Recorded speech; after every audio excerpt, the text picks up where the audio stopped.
high desert and the great American Southwest, I bid you all good evening or good morning, as the case may be, across all these time zones, stretching from the Hawaiian and Tahitian island chains all the way east to the Caribbean and the U.S. Virgin Islands, south into South America, north all the way to the pole. As a matter of fact, worldwide on Yield Internet. This is Coast to Coast AM, top of the morning. I'm Art Bell. It should be a fascinating program this morning. Shortly, Dr. John Alexander in Las Vegas and Colonel Philip J. Corso, also in Las Vegas. And both of them, in their own right, are going to contribute much to your knowledge this morning. If you think that you understand what occurred at Roswell, or as a result of what occurred at Roswell, or a crash or recovered materials in New Mexico, maybe I better put it that way, because there really have been, we believe, several crashes in New Mexico, 2, possibly even 3. And Colonel Corso is a man who took, ultimately, technology gleaned from those crashes, or that crash, depending on what you believe, and infused it into American industry. And we'll try and develop this story for you. The colonel is at a hotel where his telephone connection, unfortunately, is not very good. We're working on that, and so all of that coming up, hopefully, technical details on our side in a few moments.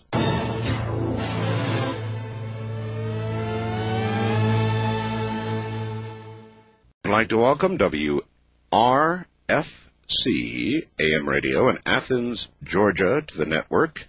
They're 960 on the dial in Athens, Georgia. Top of the morning to you. All right, first of all, Dr. John B. Alexander. A little bit of background on him educationally. The University of Nebraska at Omaha, BGS in Sociology, 1971, Pepperdine University in 1975, an MA in Education there, Walden University, a PhD in Education in 1980, University of California, Los Angeles School of Engineering and Applied Science Engineering Management Program in 1990, Massachusetts Institute of Technology, Sloan School of Management, Executive Program in Management of Complex Organizations in 1991, and Harvard University, John F. Kennedy School of Government, Program for Senior Executives in National and International Security, 1993.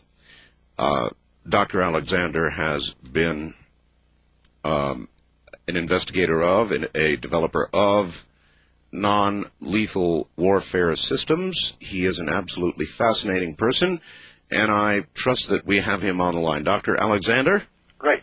Good. We've got you. You know what I think, Doctor? I think I should allow you to introduce Colonel Corso, if you would, and tell this audience. Now, we had the Colonel, of course, on Dreamland, but this audience is larger. Many people will not know who Colonel Corso is. They might know he's got a book called The Day After Roswell, and that might be about all they know. What would you say of Colonel Corso beyond that? Well, I first met Colonel Corso about a year ago, and he came to us with a very unusual story, and that had to do, of course, with alien technology and the things that he has written about in his book. One of the things that struck us, of course, was his credentials. And, of course, sometimes people fake them. So I spent a week in Washington checking out his background. Uh-huh. And I went to the Pentagon, the National Archives, the Army military history. And I also went to the Army War College because a key person in all of the things that he talks about is a Lieutenant General Art Trudeau. And Trudeau in the Army and military and all was a legend. In fact, he was so well known that when the Army started doing their oral histories, he was one of the first 8 people to be interviewed. Now, where this gets important is that during this interview, Phil Corso sat in every session with the general. So here it is, 20 years after they both retired, and they still remained very close friends. And one of the stories is he actually got his boss fired at one time, which is not usually career enhancing, but survived that and remained to be very close friends. So what I can say is when Phil says he was in the National Security Council, he was in this Foreign Technology Division in the Pentagon, this should not be confused with the thing at Wright-Patterson.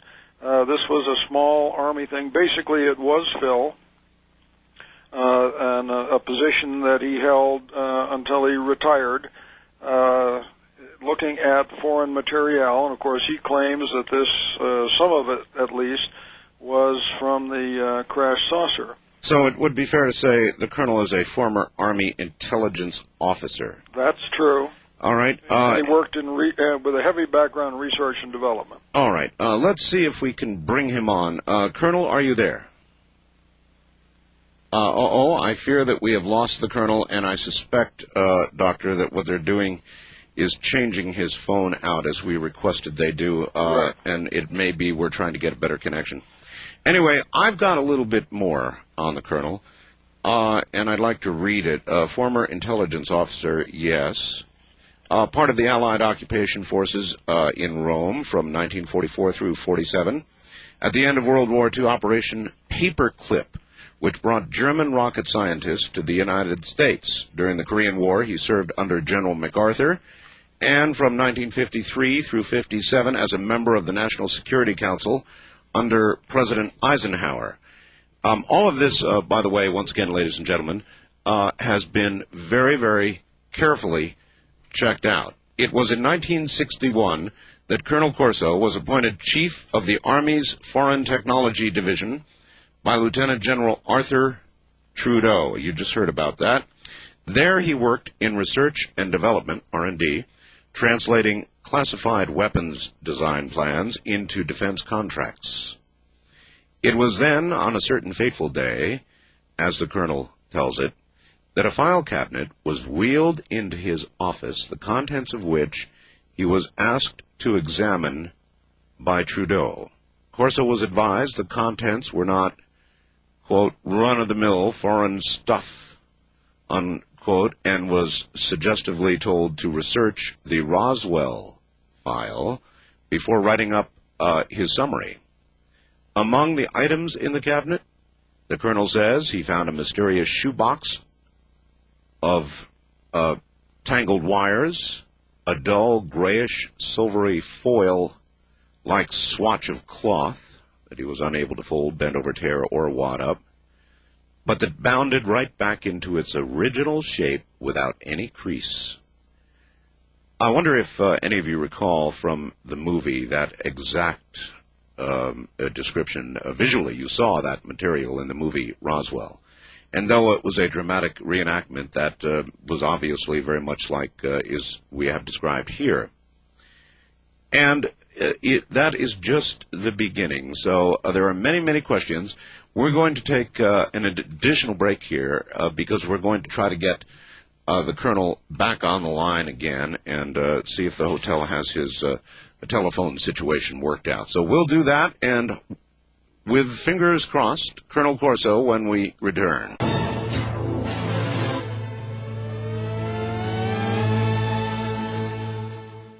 All right, I think that we may have accomplished our goal. I certainly hope so.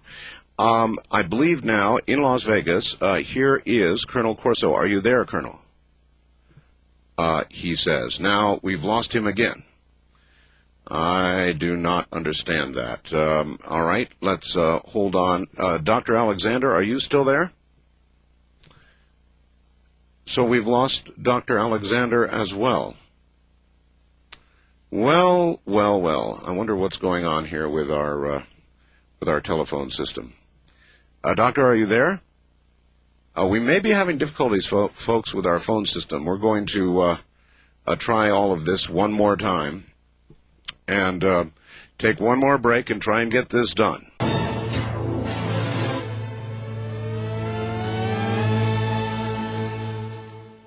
let's try this one more time. Colonel Corso, are you there? I'm here.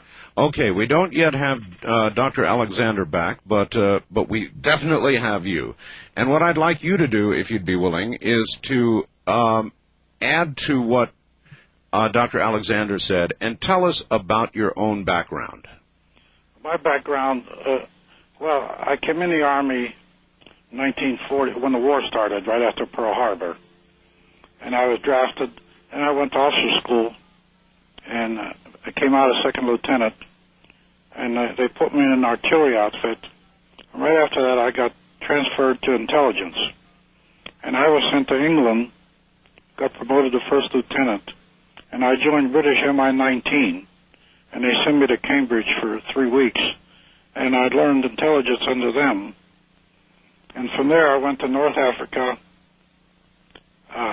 I became an interrogator, prisoners of war, and worked with the British and with their commandos. Then I went to North Africa, and from North Africa, I participated in the landing at Salerno Harbor in Italy. Then I came up through Italy all the way to Cassino, and I was in the battles of Cassino. And from there, I landed on the beach at Anzio, and then went into Rome. And there, they made me Assistant Chief of Staff G2 Intelligence and Intelligence and Security Chief of Rome Area Command. And I participated there in reestablishing law and order. I destroyed the Gestapo and SS nets. And from there, I came back to Fort Riley, Kansas. So your career, to the point that you met the general, was a very honorable and fairly normal military career. It was in combat at the time, as it was. We were fighting the war in North Africa, Sicily, and Italy. And then I joined the general. I went to Korea after that. I participated in the Korean War, and I joined MacArthur's staff over there. Then I came back, and when I came back to the States, I joined President Eisenhower as one of his military aides in the National Security Council at the White House. And there my career sort of changed. I was in the White House for 4 years. And from there I took command of a missile battalion, the Army's missile firing range at White Sands. Mm-hmm. Then I took a combat missile battalion, and I had atomic warheads even, to Germany. And I stayed in command 18 months, and then I became Inspector General of 7th Army. And from there I came back to the United States, and General Trudeau had reorganized research and development of the Army. And he sent for me, and I joined him as a special assistant and chief of the Foreign Technology Division. So you had a very, very long military career before you met General Trudeau. Yeah, well, I met him when he was chief of Army Intelligence, and he sent me to the White House. Okay, but at all this prior military service, Colonel, yes. You never laid hands on any sort of extraterrestrial anything, or even had a hint of it. Everything you did was I didn't. Not till I got to Fort Riley, Kansas. Was very terrestrial and very normal and very heroic. Very normal, yes, it was. And that's where, I guess, with General Trudeau, in what year? I joined him first. I was in Army Intelligence, and he sent me to the White House. So I stayed there for 4 years. And then I came back to the United States in 1960, and I immediately joined him in research and development. What did you do at the White House, Colonel? I was on the policy. The Operations Coordinating Board was the policy guidance system. It investigated policy and made policy. And we were known as the checked up on policy. And I actually chaired a lot of policy groups. And President Eisenhower, he, for example, assigned me a case was called the Volunteer Freedom Corps, where we're going to set up units in Germany, like Polish and Czech and Romanians flying with the uniform of their nation, and we were going to arm them. And he wanted to put this, and I worked on that and we were ready to put it in effect, and then he had his heart attack, and it went sort of downhill. CIA opposed it, and the State Department opposed it. And I found out later that they used deceptive methods to oppose it. All right. Dr. Alexander, you went to Washington and basically confirmed all of this background? Yes. and there's probably a bit more. As I said, this is high-level intrigue, but it turns out that it's really true, and that is that General Trudeau, as the Chief of Staff Intelligence, Army Chief of Staff Intelligence, the highest intelligence guy in the Army, was fired. And why? Or maybe I ought to say for what? There's high-level intrigue going on, and supposedly he had passed information to Adenauer, which the Dulles boys, who had CIA and state, were quite unhappy with. Now, Art, I was involved in that, and I can fill in the background if I guess John wants to do it. Well, go ahead. You've got a better feel than I, Phil. Yeah, okay. Well, what happened is I brought General Trudeau what we called the National Intelligence Estimates. These were the basis for U.S. policy, and they were made by CIA. All right, this is obviously going to get fairly complicated, and with all our phone troubles, we've made our way to the bottom of the hour. So this is exactly where I want to pick it up when we come back. So everybody just relax for a few moments, and back we will be. The story you're going to hear unfold is an absolutely amazing one.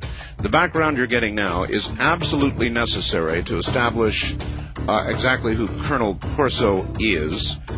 By the way, his book debuts, no doubt, on the bestseller list at about number 12. It's called The Day After Roswell, and what you're going to learn this evening is how we put our hands on technology from those crashes, and even more interestingly, what we did with it.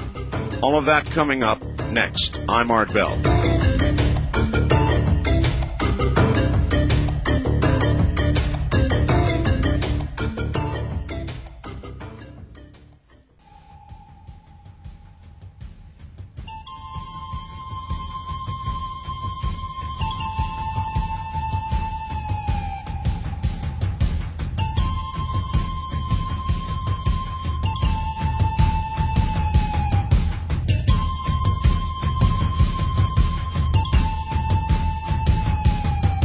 Art Bell is taking calls on the wildcard line at 702-727-1295. That's 702-727-1295.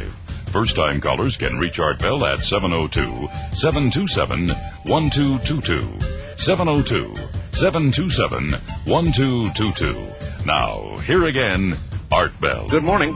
Well, that was a bit of phone shuffling we went through. The hotel where the colonel is sent a maintenance man up, and we finally, I think, have everything straightened away.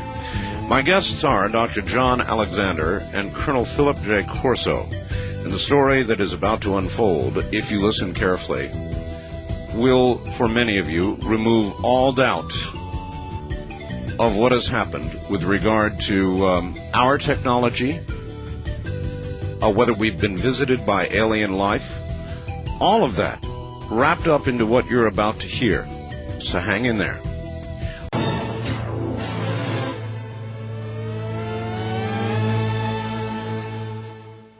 Back now to, respectively, Dr. John Alexander in Las Vegas and Colonel Philip Corso. Gentlemen, you're both back on the air again. And, Colonel, the comment was made that you got your boss fired. Well, possibly I caused it. I was a trained intelligence officer by the British, and we had at the White House what we called National Intelligence Estimates. All were top secret. They were basis for U.S. policy. CIA made them up, and they were supposed to be compiled from hard intelligence. This, Colonel, is the kind of thing that today you would see somebody walk in and put on the president's desk in the morning. That sort of report? Well, it was sort of. But this was a basis for policy, and later would become national policy. I might add, Art, these are very comprehensive reports. These are based on long-term projections. A number of people look at them, and they are... The intelligence community gets together and say, this is our best estimate. So are these, in effect, not daily intelligence reports? No, they're not daily. But summations that lead to a firm policy change for our government? Most of the estimates that I uncovered were vis-a-vis Soviet Union and Communist bloc. Uh-huh. And I found out, since I could check intelligence from the military sources, I found out that they were not based on intelligence. It was mostly ideology, and just 2 years ago, CIA admitted this in newspaper articles. For example, I went to the general one day on the loss of Formosa, and I told him there was a national intelligence estimate on that. It was not important, so the general called CIA, called Allen Dulles, and he told him no such estimate existed. And I pulled the copy of it out of my briefcase and handed it to him. And I won't repeat what the general said. Now, these estimates, I found out that they were not based on hard intelligence. They were based on their thinking and ideology. And this was dangerous because most of them were apologetic to the Soviet Union. And we considered that a great danger. So when I laid these out to the general, and by the way, in 1962, I testified for 2 days in front of a committee of Congress, a Senate Judiciary Committee, and this testimony is still rated top secret. It was on this subject. And Trudeau refused to comment on these overnight like they wanted, because they didn't want anybody to check on them. So they made up an excuse that he gave when Adenauer called him in Washington, and he briefed Adenauer on these cards. Well, I got in the act, and I sent over to Germany, the CIC, the military, and I told them, get me information that Galen's outfit is penetrated. And they did. So Allen Dulles immediately took off for Turkey. And I still remember that's where he went.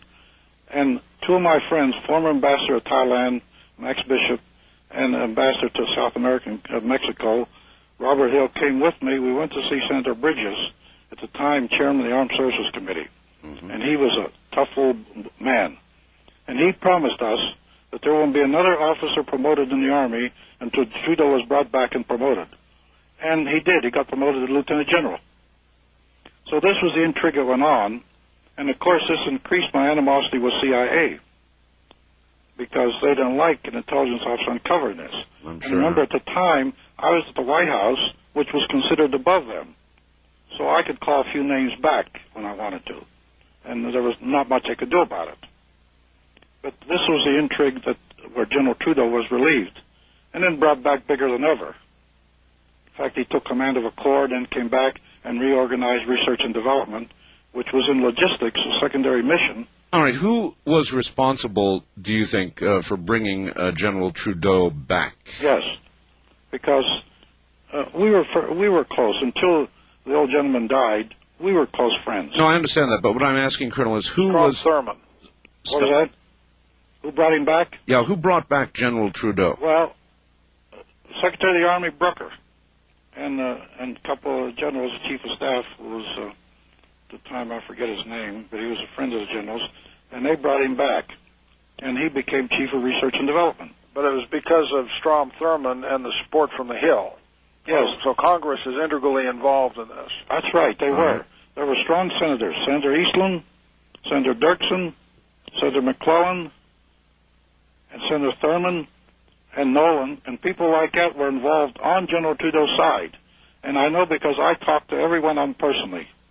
And so they wanted him then as chief of R&D, and I take it despite all the political intrigue earlier, they knew him to be a patriot, they knew him to be a good man, and they trusted him, and I presume that's why they brought him back. This was a general that took his helmet off with 2 stars. He was a division commander at Pork Chop Hill, and went up and fought with his men. He put on a sergeant's helmet.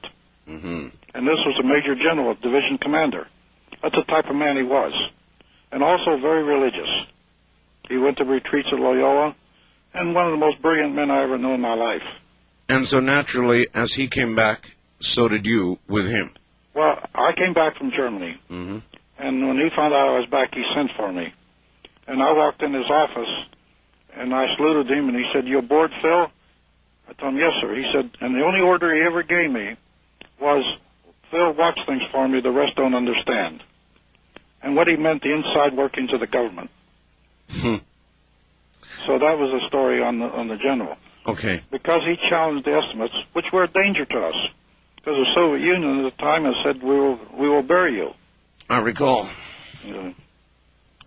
By the way, a defector told me that he was talking to Brezhnev in Germany and in Russia. There's a defector from Poland named Goloneski. And I asked him if he ever heard of Trudeau. He said, oh, yes. He said, Brezhnev told me, and Brezhnev was premier then, he said that this is the most dangerous general in the U.S. Army.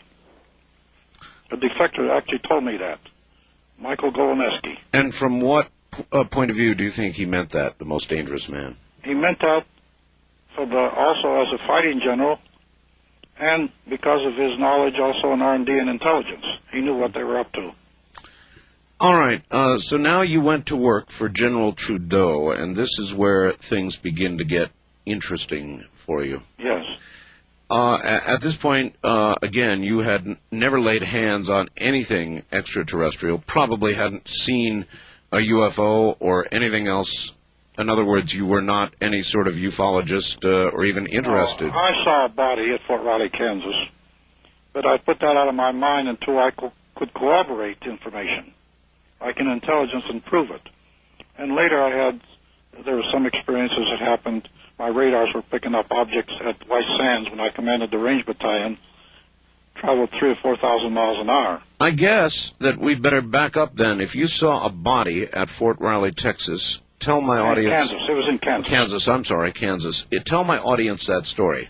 Well, what it was, I was appointed one night post-duty officer. Actually, lately there have been some criticisms. They said that the security was lax at Fort Riley if I did that. But I was the security officer that night, or the post-duty officer. And people know the Army know that when you're appointed post-duty officer, you're responsible for all the guards and security all that night on the post. Why would anybody criticize that? I was in the Air Force, Colonel, and I remember that most all bases had an on-duty officer for the night. Well, the critics didn't know this. They weren't in the Army. And really that night, I was the security. And when I went down, one of my sergeants, Master Sergeant I knew well, was Sergeant of the Guard because we had horses in the area, the veterinarian area. And these I think it was 5 of them, yes. There was 5 boxes there that looked like caskets. And I went on in the room, because I was a security officer, I had to go inspect it. They told me there was sensitive cargo there. It'd come by truck. Was it in transit, or was that... It was in transit. It was in transit, all right. I'll tell you how I knew that. Now, I went in and I picked up the tarp, and I saw this body. Of course, I turned a little bit. At first I thought it was a young, baby or something.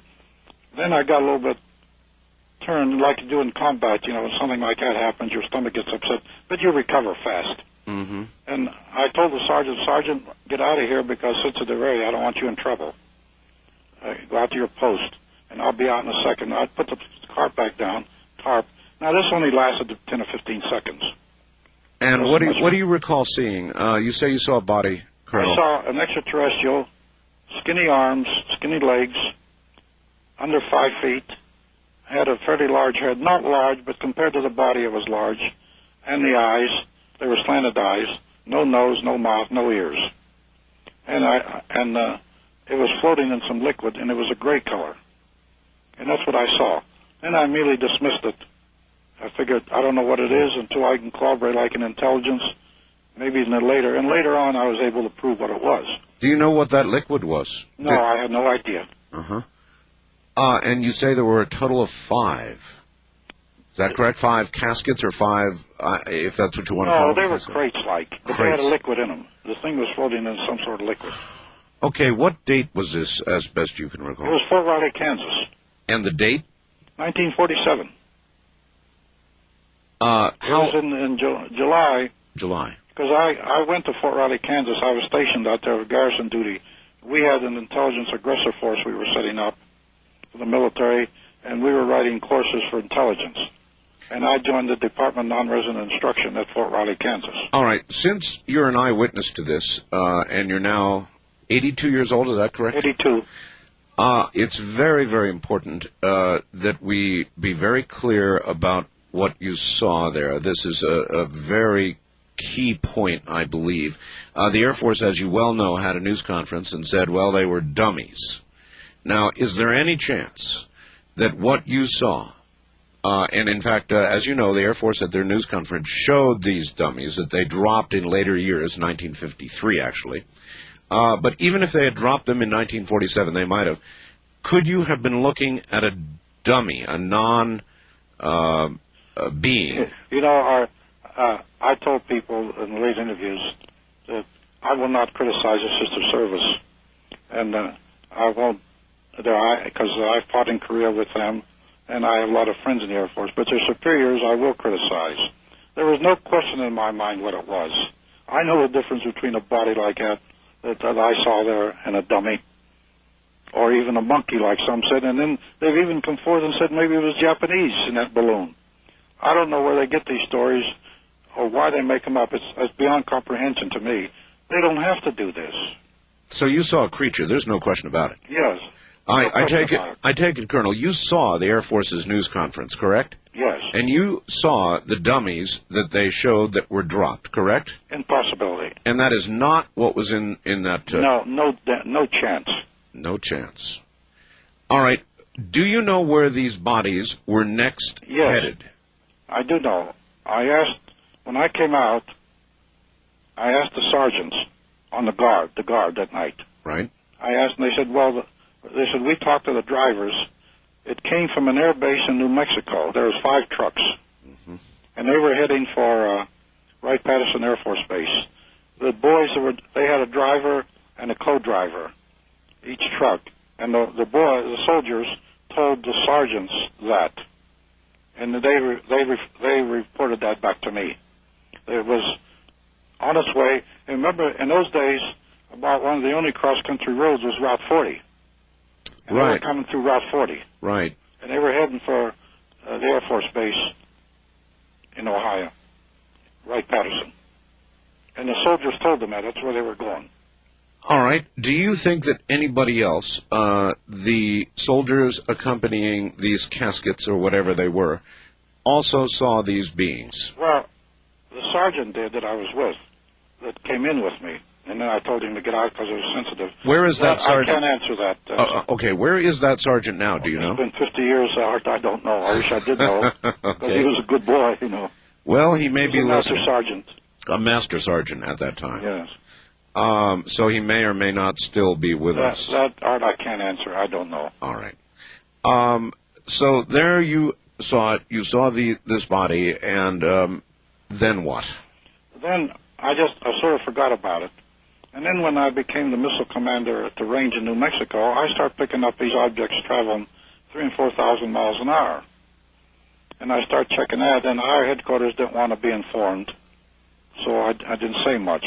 They didn't want to be informed? No. I thought I sent one forward. See, on the Nike system, I had tapes. They looked like a lie detector thing. And that gave the entire firing sequence. So when one of these events happened, I would call the battery and said, send me the tapes. And this showed if it was true or not. And they actually were accurate. And later I discussed this with the radar people. And then when I went to Germany, I was picking up, every once in a while I'd pick up an object over there going 3,000 or 4,000 miles an hour. And nobody wanted to hear about it? No, our headquarters, when I sent them the first report, they said, we're not interested, forget it. So I promptly forgot it, and I didn't report it any longer. Dr. Alexander, does that make sense to you, or for that matter, Colonel, does it make sense to you? Then, certainly, we had not made any statement saying UFOs are no threat to national security, we're not interested. It would seem to me anything flying at 3,000 or 4,000 miles an hour would have been of intense interest to the military then, or for that matter, now. Not necessarily. And when you look at things like NORAD and places like that, if you don't believe that there is a threat that can go that fast, and you then say, and you're looking for threat or no threat, right? And if it doesn't exist, if it goes that fast, it's not threatening you, it's no threat. And we were looking for every reason to discard targets, not to try and include them. Remember, computers were not like they are today. I mean, you've got more power on your desktop today than NORAD had in those days.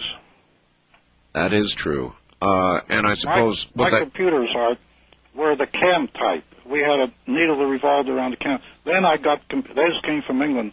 Then in my tour, before my tour was up, I had radars, and they were oil data pots. And that was quite an advancement in those days. And it was, of course, primitive, throw out a bunch of RF and get a return type radar. There was no transponder usage or anything like that. So you were constantly looking at what really was in the air. Yes. On my radars, even in Germany, I had 2 batteries always on alert. And we were tracking these things. I had an acquisition radar, and then I had 2 target track radars. There was a pencil beam, which would lock on the aircraft and lock on the missile. One on the aircraft and one on the missile. Mm-hmm. And the computer would bring them together. Now, when you fired Nikes, the missiles we had, we lock on the target, and then the missile, when it's fired, goes straight up in the air and then dives on the target. And it does not fire slant range. This was the Nike system that we had, which was the best that we had at the time. All right. Dr. Alexander, as you went back to Washington, again, you confirmed the colonel's service in these areas as best you could. That is correct. No, he absolutely was the places that he said he was and when he was there and did what he says he did. By the way, Art, one other thing I think ought to be made that I think is important about Phil Corso is this is not the first time that he has come forward and told some pretty remarkable tales. In fact, in I believe it was 92 or 93, talked about a secret war that had been going on. And this was done, reported in 2020, U.S. News and World Report, and to the U.S. Congress. And it was a war that had been going on, and Phil can tell you more about it because it's an important piece of why we responded the way we did. And except for those who had very special clearances, never knew that this was going on. What secret war are we talking about, Doctor? We were, for many, many years, we were probing the Soviet air defense. And we would send planes in and try to get them to turn on their electronics so that we could map their air defense system. Sure. It was a cat and mouse game, and every once in a while the cat won. And we were losing air crews, and we knew, and Phil can tell you a lot about this, we had people down on the ground, captured alive, and we didn't even ask for them back. What kind of airplanes were we flying over the Soviet Union? These were the electronic aircraft, our ECM birds. Electronic countermeasures? Well, they were designed to capture the electronic signals. We were trying to map. Oh, no, I understand. When I asked, I meant what type of aircraft. Do you know offhand? The actual type? I know in later years we flew U-2s, and, of course, Francis Gary Powers. That was flying all the way over. These were probes along the borders. All right. They would go in. Gentlemen, hold on. We're at a break point. We'll be right back. This is CBC.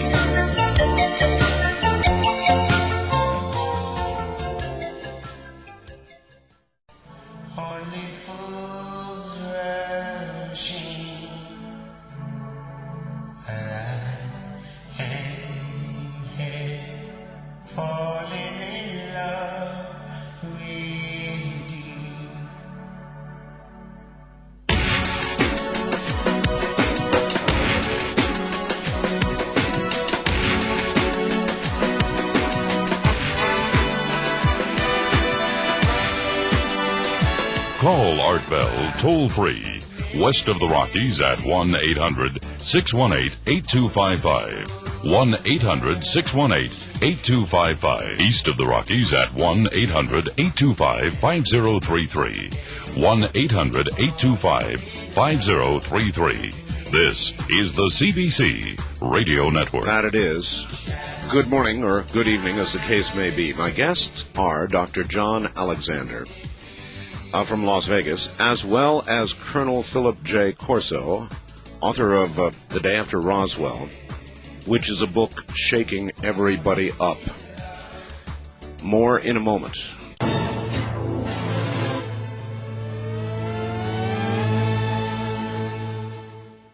now back to Dr. John Alexander and Colonel Philip Corso in Las Vegas. We were talking about a secret war, and one in which the United States was, I guess, flying airplanes, incursions into Soviet border areas to try to get them to turn on their radars and so forth, so we could decide what they have and what they don't have. Is that about correct? Well, we were trying to map out our paths in, so if we did go to a full-up war, we would know where it would be safe to fire planes and where we could not. Sure. What year was that, John? Oh, this went on for decades. But with regard to the colonel's involvement?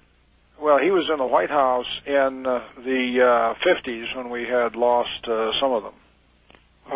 Also, we had a 100-inch camera, which was highly classified at the time.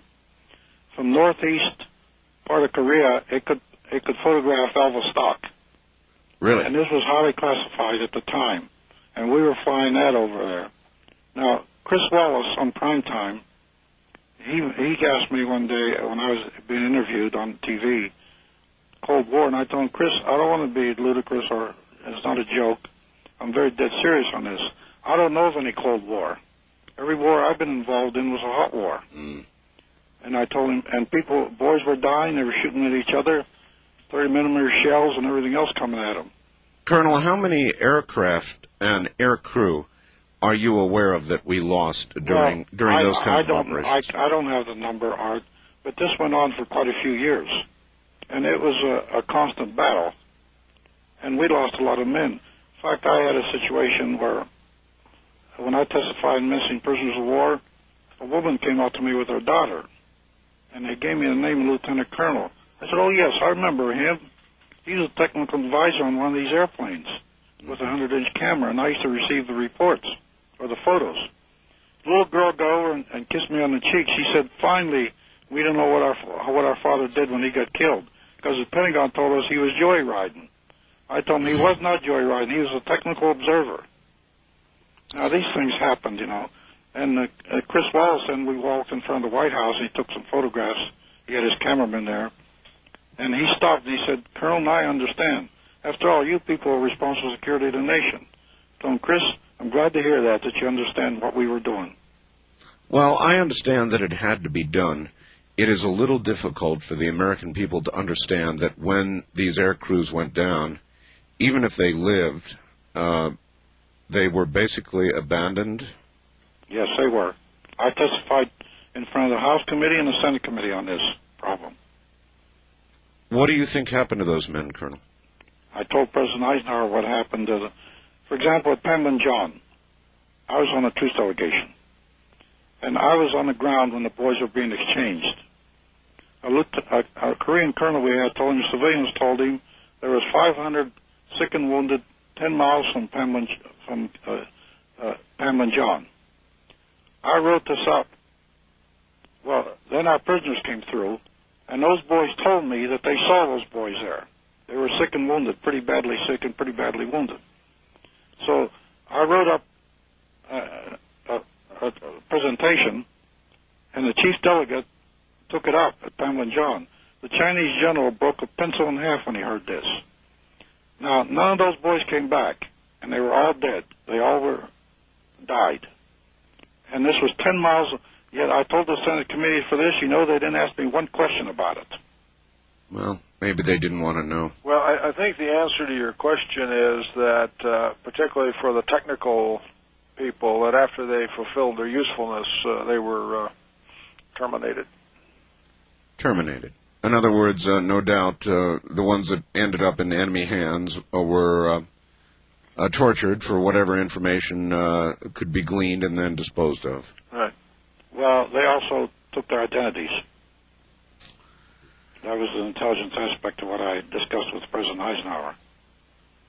I wonder how people who have knowledge of this, Colonel, sleep at night. I mean, do you just rationalize it's war? Well, cold or hot, whatever you want to call it, it's war, and there are casualties. It was war.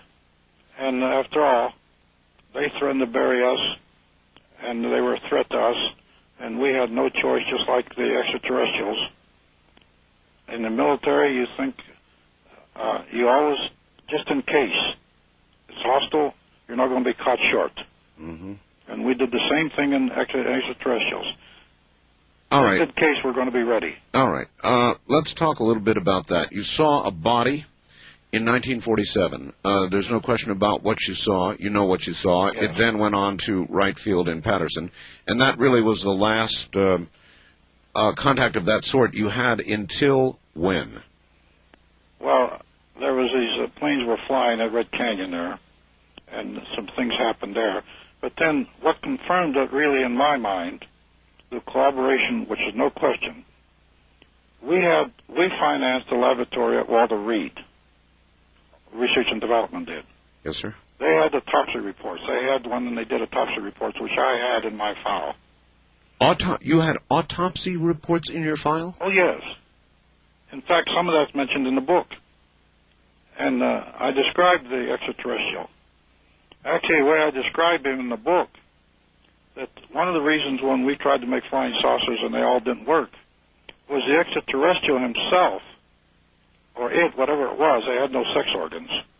Uh-huh. He was a clone and built specifically by some intelligence for space travel. He was actually a part of the flying saucer. He was the guidance system. So technically he was part of the craft. Yes, he was part of the craft. Uh-huh. And he was the guidance system. Colonel, if I may, how did they make that determination? In other words, all they had, or maybe I'm wrong, was dead bodies.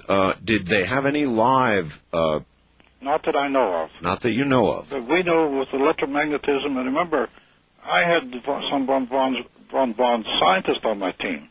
I discussed this with Hermann Obert at Petamunda. He was von Braun's boss. And he believed in space travel and dimensional travel even. And I discussed this with von Braun and my own German scientist. I had two on my team to investigate the line of atoms and metals.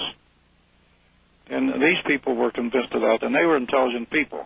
All right, but let's back up a little bit. You said you saw actual autopsy reports. How many details do you remember from that? Oh, I remember quite a few. What can you tell us? What was in those reports? Well, number one, they had a third eyelid. And this eyelid was a collector of light, because these creatures could see at night. And we used that as a basis, one of the bases for our night viewing devices, image intensifiers we call them. In other words, what we now know as night vision goggles. That's right. They came from that. That's the seed. And the German Ultra, they had some experiments that they were doing on infrared.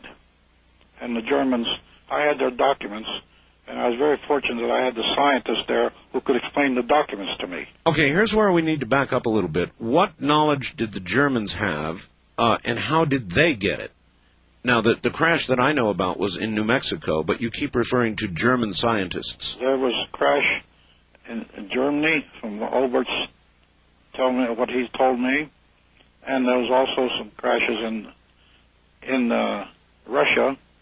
And Wilbur Smith, the Canadian genius on electromagnetism, brought us a piece of metal that he got from a down flying saucer in Canada. All right. As I recall the last interview we had with you, when you were employed by General Trudeau, one day, or serving under him, I guess I ought to say, one day the general brought to you a filing cabinet. This was right after he made me head of the Foreign Technology Division. So it was almost your first job for him. Well, it wasn't my only job, unfortunately. I had a lot of other duties. Well, if you were in charge of research and development, John, what kind of work was he doing in R&D? Well, what he was doing in foreign technology, and one of the things they did was we would recover technology from a number of places. We had called foreign material exploitation. And a lot of it, of course, was Soviet. And we would, when you get a piece of advanced technology, we would bring it in and give it to the laboratories and say, reverse engineer it. How does it work? What are the operating parameters? Figure out what this is. And right, how. so that's a lot of what they were doing. He's, of course, carrying it to another level. Now, the helicopter came from France. The Army and the helicopters, the spent uranium that they tried to talk about and said they wanted to outlaw after the Gulf War. The uranium, I got that from the Swiss. Are you referring to depleted uranium uranium shells? Yes. I got that from the Swiss. From the Swiss. And then the South Americans had one of the best anti-aircraft units at the time. And then we got a 20 millimeter from the Germans. So we were taking foreign technology where it appeared in the world, and also the foreign technology also uncovered other worlds. All right, that's the book is Project Horizon, very important. We were going to put a military colony on the moon in the early 60s. We were going to put a military... In other words, there were plans to do that. Project Horizon. Uh-huh. There's 50 pages are in the book, but the project itself was 310 pages. In fact, I had a hand in declassifying it. John, Dr. Alexander, John, have you looked into this aspect of the Colonel's story, that we had a whole plan to put a base on the moon? Oh, that absolutely exists. He's given me a copy. And one of the things that's not very well known is that, now, you referred to the Germans before. Remember, that was Operation Paperclip, where at the end of the war we had selected a number of scientists, Werner von Braun and Oberst and others, and brought them in. And they were working for the Army. And so the Army had developed this plan, and then when NASA was formed, the plans went over to NASA. So basically the plans on, and they were very detailed, on how to get from here to there, and not just travel, but actually to establish bases and fight in space, was being thought about in the 50s. All right, so this was sort of an ongoing, we've got to get there before they do kind of plan. Well, we made the plan and wrote it up like it was aimed at the Russians. But if the plan is read in General Trudeau's instructions, they're in the book.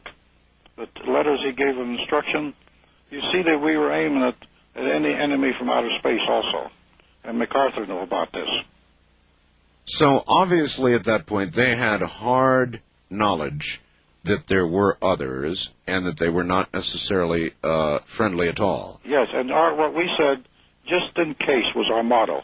Just in case. Yeah, just in case. All right, let me read you this fax I've got, Colonel, and let me ask you about it. We have yet to develop how you got to this technology, but here's somebody reading your book, Colonel, and he says, I'm only halfway through the Colonel's book, but I've reached a very disturbing chapter. The Colonel says that the military has been fighting a war with the aliens since 1947 and considers the aliens to be enemies of the United States. Would you please ask the Colonel if it's true and if indeed these aliens are our enemy?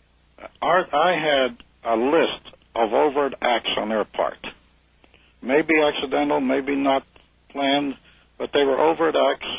They killed our men, they brought down aircraft, and they even experimented on civilians. So we had to consider in the military that those were hostile acts. By design or not, they were hostile. Colonel, can you give me any details? You say hostile acts, overt acts. They killed our men, you said, and experimented on civilians. Von Braun even wrote of a missile that was thrown off track by them, by electromagnetism. And we were at Ramstein Air Force Base. They shot at them, and that's in the book also. And the Maelstrom Air Force Base, they flew over that and they knocked out all our guidance system on our Minuteman missiles. The guidance system on every one was knocked out. And then at Baikonur, at the Cosmodrome in the Soviet Union, yes, sir, a UFO came over for 14 seconds, and all their steel towers fell apart. All the welds and the rivets came apart. The Cosmodrome was down for about 3 weeks. And the UFO only was over 14 seconds. And also we had information that they followed all our Gemini and all the Russian Voskhod, I think, shot in the air. So we had all that evidence. Art? Yes. One thing I might add, and this is, I'll be the cautionary note here, is when Phil here talks about the military, and that's a pretty inclusive term, because I don't think that if you went to the military, that you would get consensus on this. So this is clearly speaking for some people within the military, as opposed to an institutional position. Yeah, I think John's right there. All right. Well, clearly the acts were or appeared to be overt, but from what you have told me, short of people who may have died, it seems hard to conclude that their action was that of an enemy that wanted to come at us or have a war with us, because surely they had the technology to wage a much larger scale war than... Well, on that, we used to discuss, if they fight a war against us, are they going to fight on our level or their level? Now, that's a question we never quite answered. We didn't think that they were going to fight a war with guns and missiles like we do. Uh-huh. Remember, they were DNA experts. They made these clones of that superintelligence. And when I analyzed that clone, what a marvelous thing that was. We were remiss on that. We should have diagnosed that thing very minute. That was one of the greatest things they left us, and we were sort of remiss. We didn't do enough. How much? That was a marvelous thing. How much actually did we do? I mean, you said you saw an autopsy report. We studied the digestive system. There wasn't any. None. There was no vocal cords. No vocal cords. No ears. No sound. We figured that they had 4 lobes in the brain, and we figured that their communication was mental telepathy. Would you call them biological entities? We did. We made that name up. Extraterrestrial biological entities. You made that name up? We made that up in the Army. And we called them, we came to the conclusion that they were definitely clones made specifically for space travel, since man today cannot travel in space. Now, NASA might object to my book, because I make that statement, that man cannot travel in space if these clones were made on that. Of course, somebody's going to come back and say, we spend billions and still man can travel in space. Well, it's a fact. There's nothing I can do about it. It's true. And on Mir, when they come off of Mir, they've been up for 3 months. I have to help them off. The bone marrow and the muscles are affected. All of that is true. And the brain is affected, too. As a matter of fact, there are some very interesting developments with regard to Mir and other space flights in which the crews have begun to get out of control. And I think we are not hearing all about Mir right now. This crew is not in control. They've been basically told, stop what you're doing, just rest. We're going to get you out of there and get a new crew up there. So obviously, this crew is barely fit to be sitting where they're sitting inside Mir right now. So what you're saying does make sense. All right, both of you hold on. We're at a break point. It's interesting to contemplate, isn't it, that even we, when we finally achieve long spaceflight, may have to create the kind of creatures the Colonel says we dissected. And they may be the ones who may have to fly in space, because over a long period of time, we can. This is CBC.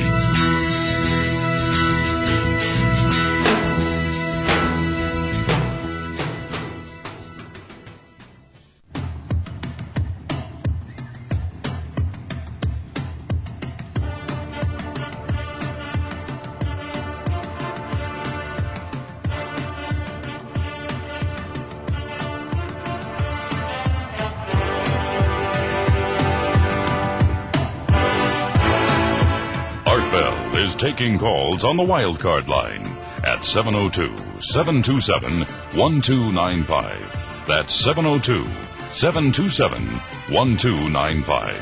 First-time callers can reach Art Bell at 702-727-1222.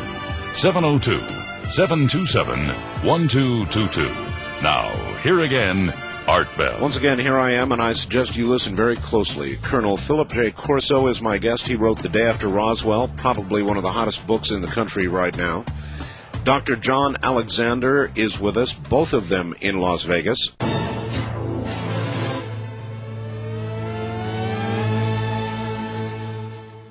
Back now to my two guests, Dr. John Alexander and retired Colonel Philip Corso.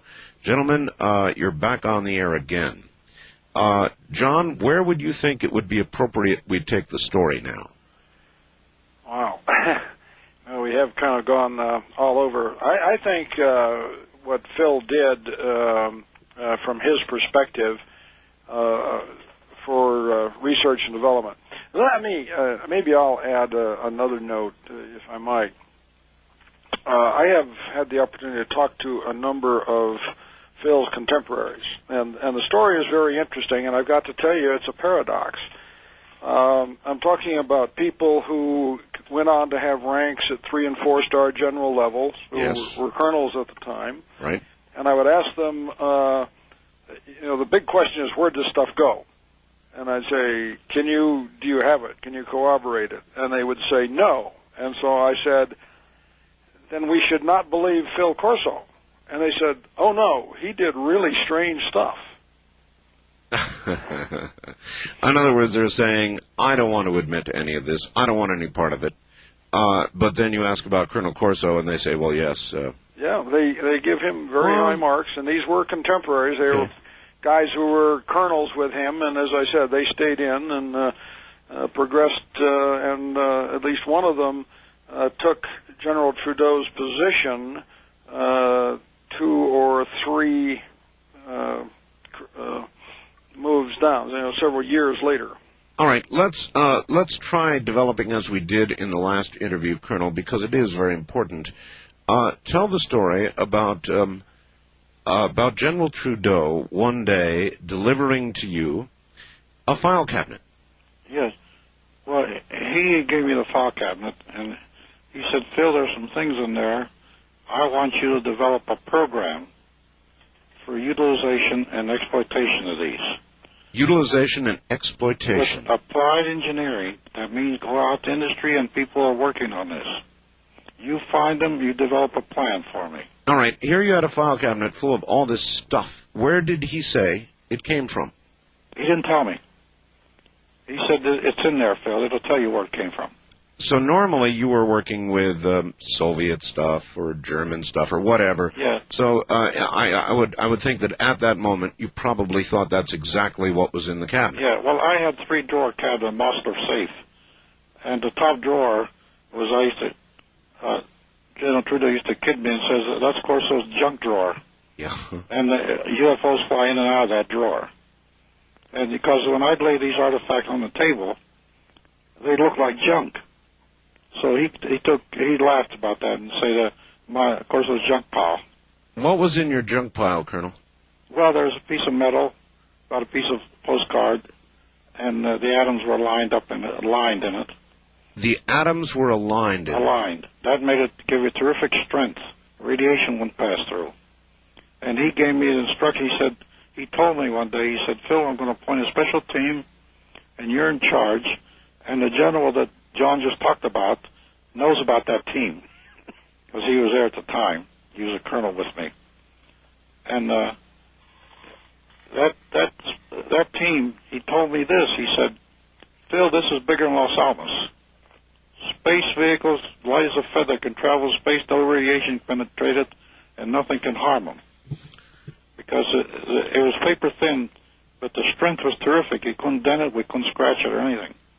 Of course, and he told me also, if you find anybody is even coming close to this, fund it. And I had the German scientists work with me on that. So at that point, you took that and you tried to turn it over to somebody in industry and funded them because you had that power. Yes, we did. I had the power to fund it. And basically said, back engineer this or figure out what it is, figure out how to make it? Well, Livermore Lab up at MIT analyzed it for us. Well, they did. Yeah, the atoms were lined up in it. I wrote them a letter. And I also wrote Walter Reed a letter. Walter Reed started some interesting discussion there. And my co-author has the letter. Then I wrote to Livermore, and I asked them the question whether they could supply these. They said, do you remember the contract, how it read? That we would send all copies back to you and keep nothing here. And they were right. A technical correction, by the way, that's Lincoln Lab. Oh, that's Lincoln. You're right, John. I'm glad you caught that. That was Lincoln Lab, Livermore's on California. So they did that, and they remind me that we made them send all copies back to us to keep nothing in their file. Uh-huh. And we funded after all, so they did that. Then now this is an interesting story, Art. I had a piece of string, looked like string. String. The atoms were aligned in it.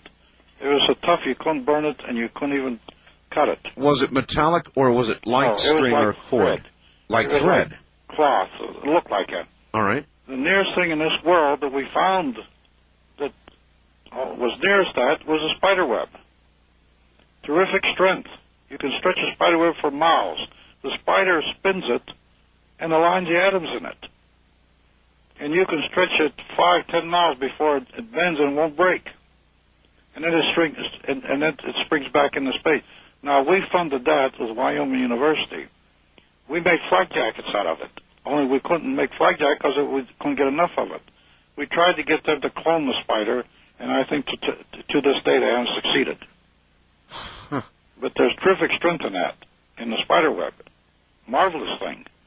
Atoms are aligned.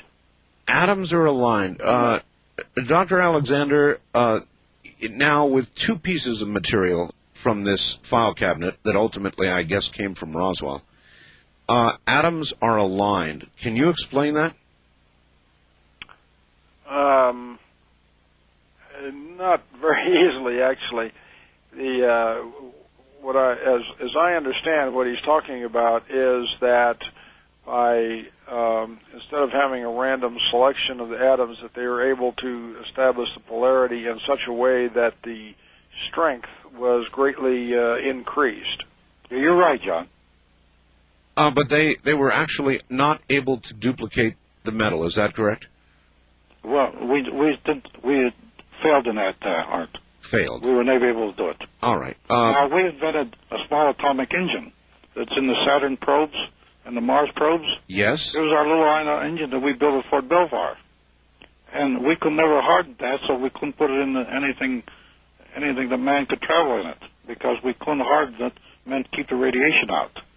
All right, but then some other materials from that filing cabinet, for example, this fiber that you're talking about, yes, actually turned out to be what we now know as fiber optics. Is that right? I had fiber optics I had a bunch of, it looked like wires. I really didn't know what it was. And right. Light was emitted from them. There must have been a power source in it. And then we sent that, I think, to Monmouth that went. And from that was a development of fiber optics. But in those days, we didn't even know what it was, Art. So you just sent it over and said, figure it out? Yes, we gave it to our labs. That was our labs. And once again, they weren't doing this gratis or for an investigation. You were commissioning them. You had budget money. Exactly. Research and development money that came along with these items you were giving them. We had a budget then which was tremendous. It was about $2 billion. $2 billion. Now, we also gave out RDT&E contracts, research, development, test, and evaluation contracts. The first item that would be built from a research contract, we funded the building to the first one. Then after that, other people, other agencies funded it. So we would fund these until it was actually developed. And we had our own laboratories, our atomic labs, and the night viewing labs were our labs at Fort Belvoir. So They're still in existence. Colonel, what aspect of this were you overseeing? In other words, once you gave somebody a piece of this technology and a budget, what did you then do? Well, I was supposed to keep track of it, of how it was coming along. For example, I went down to the night viewing device lab one day, and I had their budget in my pocket. And the general told me, go down and see how they're getting along, and I took one of the German scientists with me and 2 Army engineers. We looked it over, and the commander there told me he had misgivings when he heard I was coming. I told him, is my reputation that bad? And then I told him, but in this case, it's a little different. Look at my German friend. He's smiling. He usually doesn't smile. And not only that, but since you're doing such a good job, here's your budget. And I handed him the envelope I had in my pocket. And I told him, but there's a hitch to that. The war is heating up in Vietnam. We need this viewing device for the troops with 3 to 6 months. They did it. And John knows he had one of the weapons or one of the rangefinders. Well, as a matter of fact, Dr. John Alexander has been, would it be fair to say, Doctor, a developer of non-lethal technologies for years? That's correct.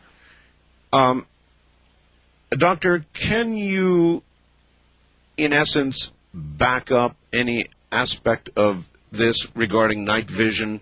In other words, was this, can you see a linear development anywhere with regard to night vision, or was it a sudden jump that would tend to back up what Colonel Corso is suggesting? It's hard to say.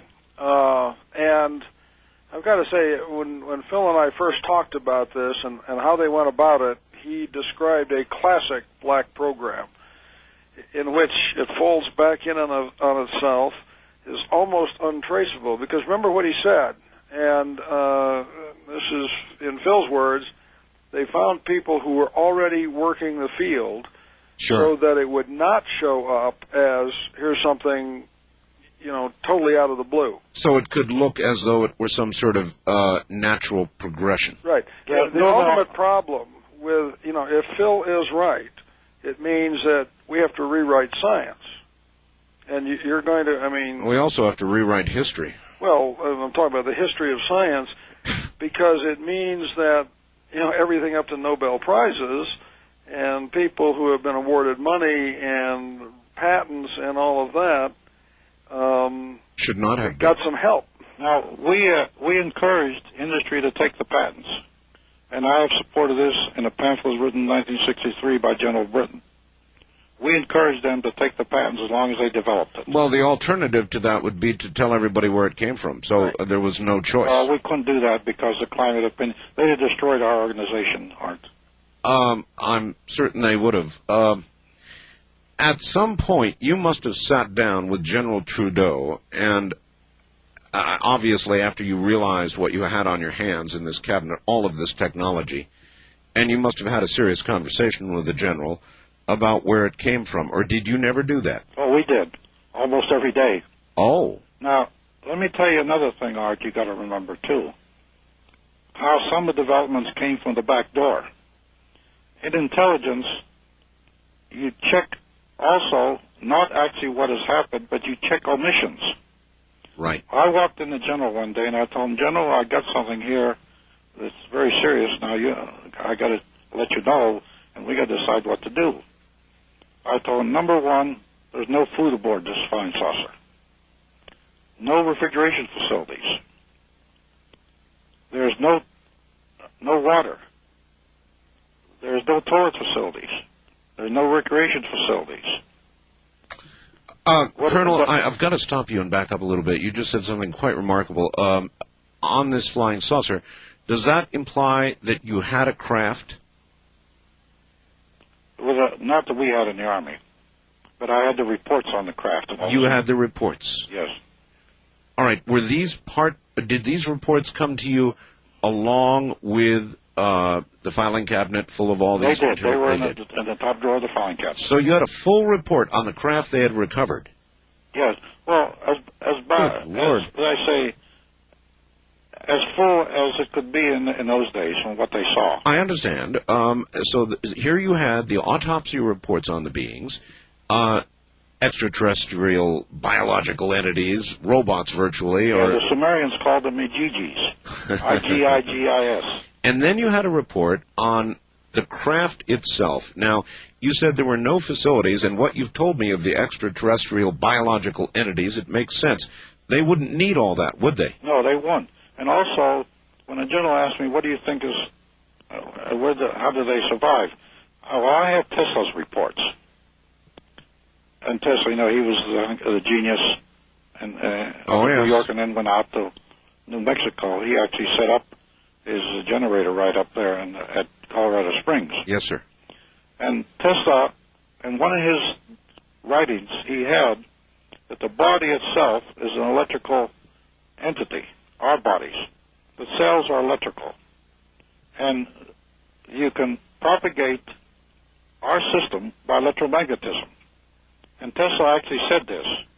And I told the general, maybe this is a key, general, that they propagate themselves by electromagnetism. because we knew that their guidance system was electromagnetic because of the way it affected some of our missiles and other items. Right. So from those emissions, we started what we called irradiated foods. Oh, we When I did. told him this, we flew down to Quartermaster, or that was in Richmond, Virginia, and they fed us a steak that had been on the shelf for 2 years, no refrigeration. And we made, now, irradiated food today, it kills salmonella in chicken, it kills trichina in pork. Yet we won't put it on the market because of do-gooders, and it's harmless. And the American Science Agency in New York has stated that it's harmless, yet the do-gooders won't put it out because it says radiation. So that's another technology that came from them. It came through the back door, let's say, All because right. it wasn't there. All right. You said the reason you came forward is that General Trudeau said that you could speak after his death. But wouldn't all work at the Foreign Technology Division be covered under the security requirements, other security requirements that you had to sign? In other words, how were you released not just from his personal oath, but from those other requirements? The requirements, mostly in security, were on weapons and things we developed. And some of the laser developments are still classified. I didn't talk about those.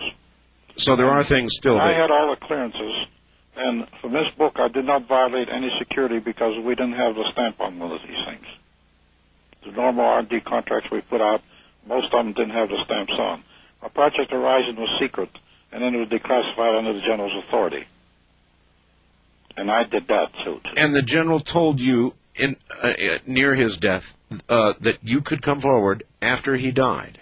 He said that. Why do you think he didn't? Why do you think he wouldn't do it while he was still alive? Well, and back your story up. Well, one day I was discussing with the General some of these items, Yes. and I told him this: General, we have this integrated circuit. What are we unleashing on the world? We Right. don't know what this thing will do. Right. What if someday, and I pointed my head, it integrates with the brain? Are we going to create some monsters? And he said, Phil, yes, what you're saying is true. But let's hope that the people who come after us will recognize this and do something about it. And then he stated this. He said, but maybe not in our lifetime. Well, it didn't happen in his lifetime, and even in 82, I happen to still be here. Why, again, though, do you think the General didn't want any of this coming out when he was alive? Because the climate of opinion and what was going on, even till he died 3 years ago, and even today, that anybody deals with this as a kook. In fact, I told the Germans one day, I explained something to them. So he was worried about ridicule. Yes. And also, the skeptics and the department, the people at ARPA and other places didn't like us. And we knew who our opposition was, and CIA didn't like us. Uh-huh. And there had been a lot of opposition, a lot of smearing, and a lot of good people might have been hurt. Well, I'm sure that's true. All right, gentlemen, stand by as the story develops. My guests are Colonel Philip J. Corso and Dr. John Alexander.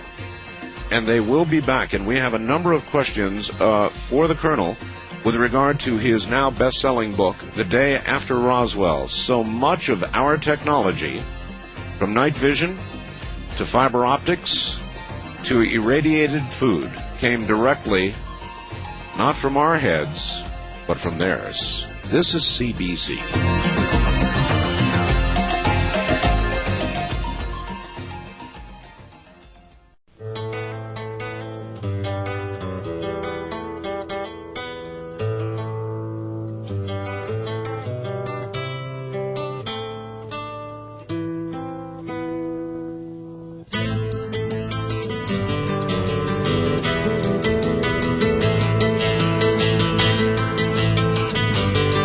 Call Art Bell toll-free, west of the Rockies at 1-800-618-8255. 1-800-618-8255. East of the Rockies at 1-800-825-5033. 1-800-825-5033. This is the CBC Radio Network. It certainly is. My guests are Dr. John Alexander from Las Vegas, who is an expert in non-lethal weapons technology, has been working on that for years. And Philip J. Corso, Colonel Philip J. Corso, retired, who has a story to tell you that, if you believe it, will change everything we know, everything we think, the history of our technical development and where we are today. And we'll get back to that in a moment. I know some of you from Los Angeles are just joining. Good morning. CNN is reporting that indeed Cunanan is dead, apparently having committed suicide in a houseboat after being discovered. So it looks as though that story may be a wrap. Cunanan, repeating, is dead, according to CNN. Miami Beach police sources tell CNN the body discovered in a houseboat is indeed that of spree killer Andrew Cunanan, wanted for the murders of 5 men, including Italian fashion designer Gianni Versace. CNN reports members of Cunanan's family are now en route to Miami Beach. And I've got some more news that I'll sort of get to you as I can this evening. We're in the middle of a very, very important interview, and we're about to get back to it.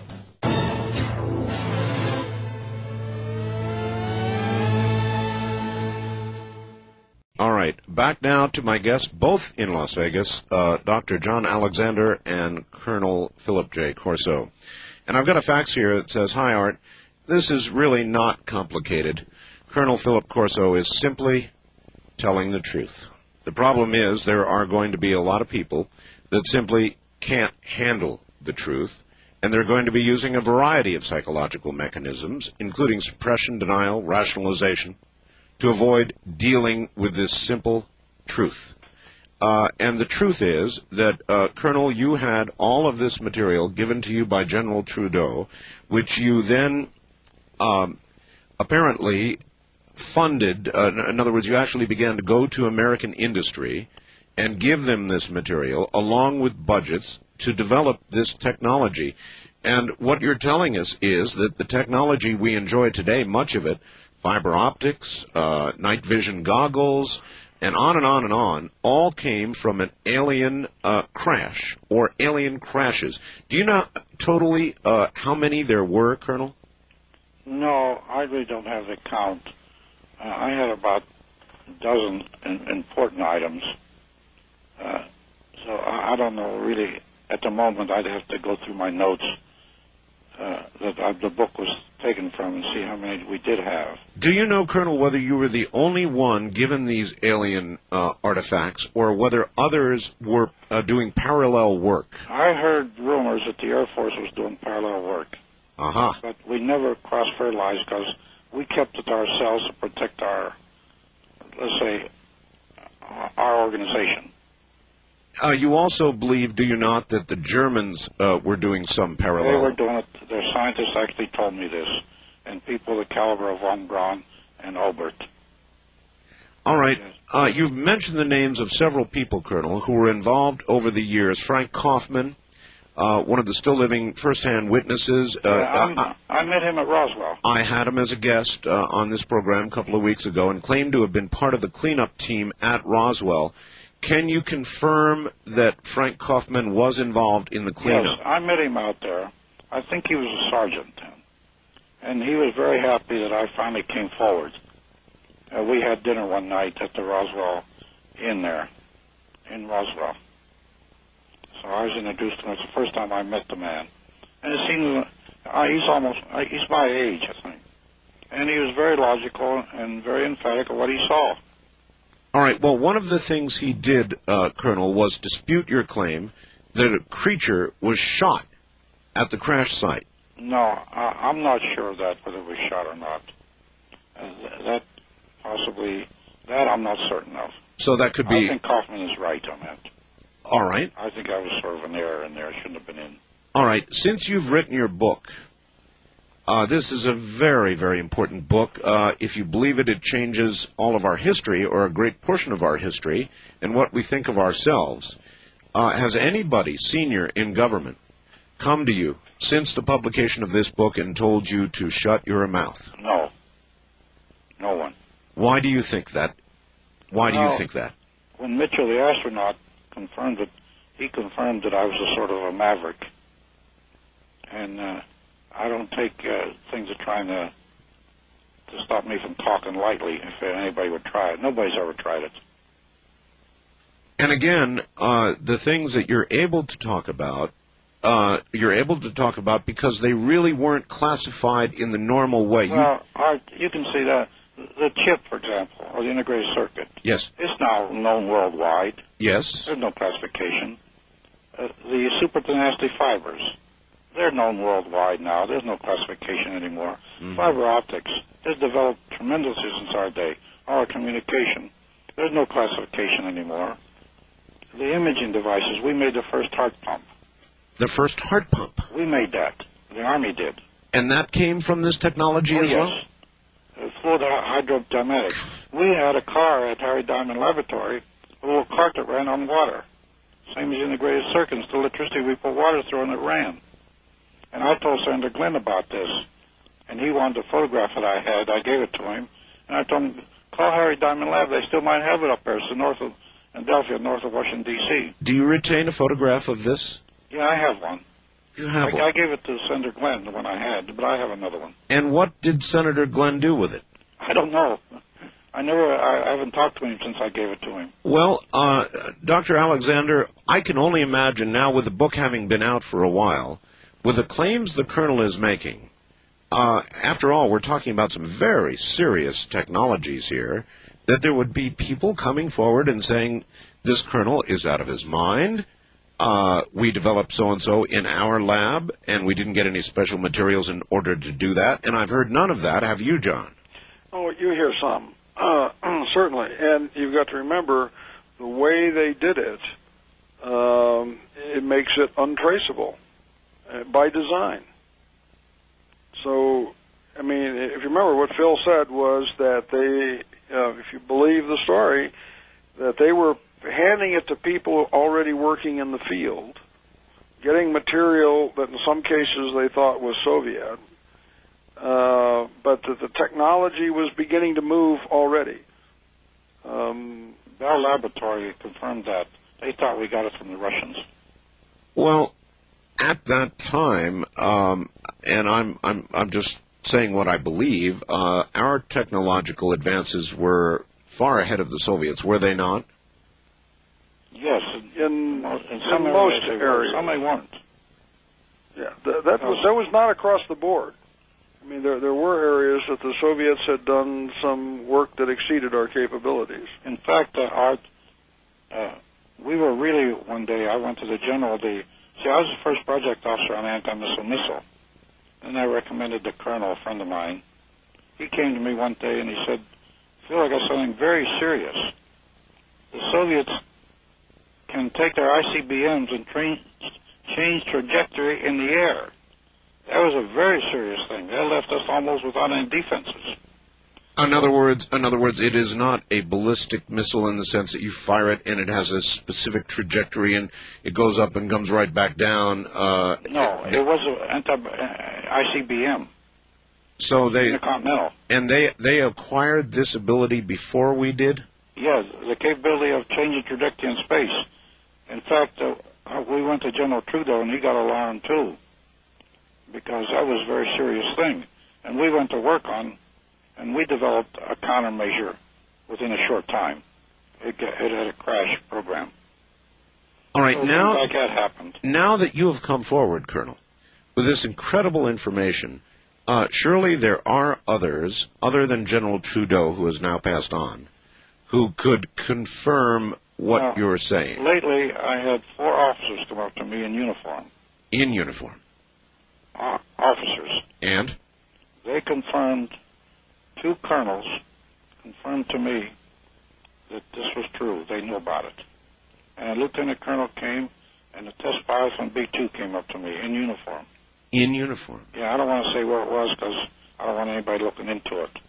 And they verified this to me just 10 days ago. They're not prepared to come forward, though. No, and I did get a letter from, and I don't think if I tell his name, he's McDonald's son, the scientist.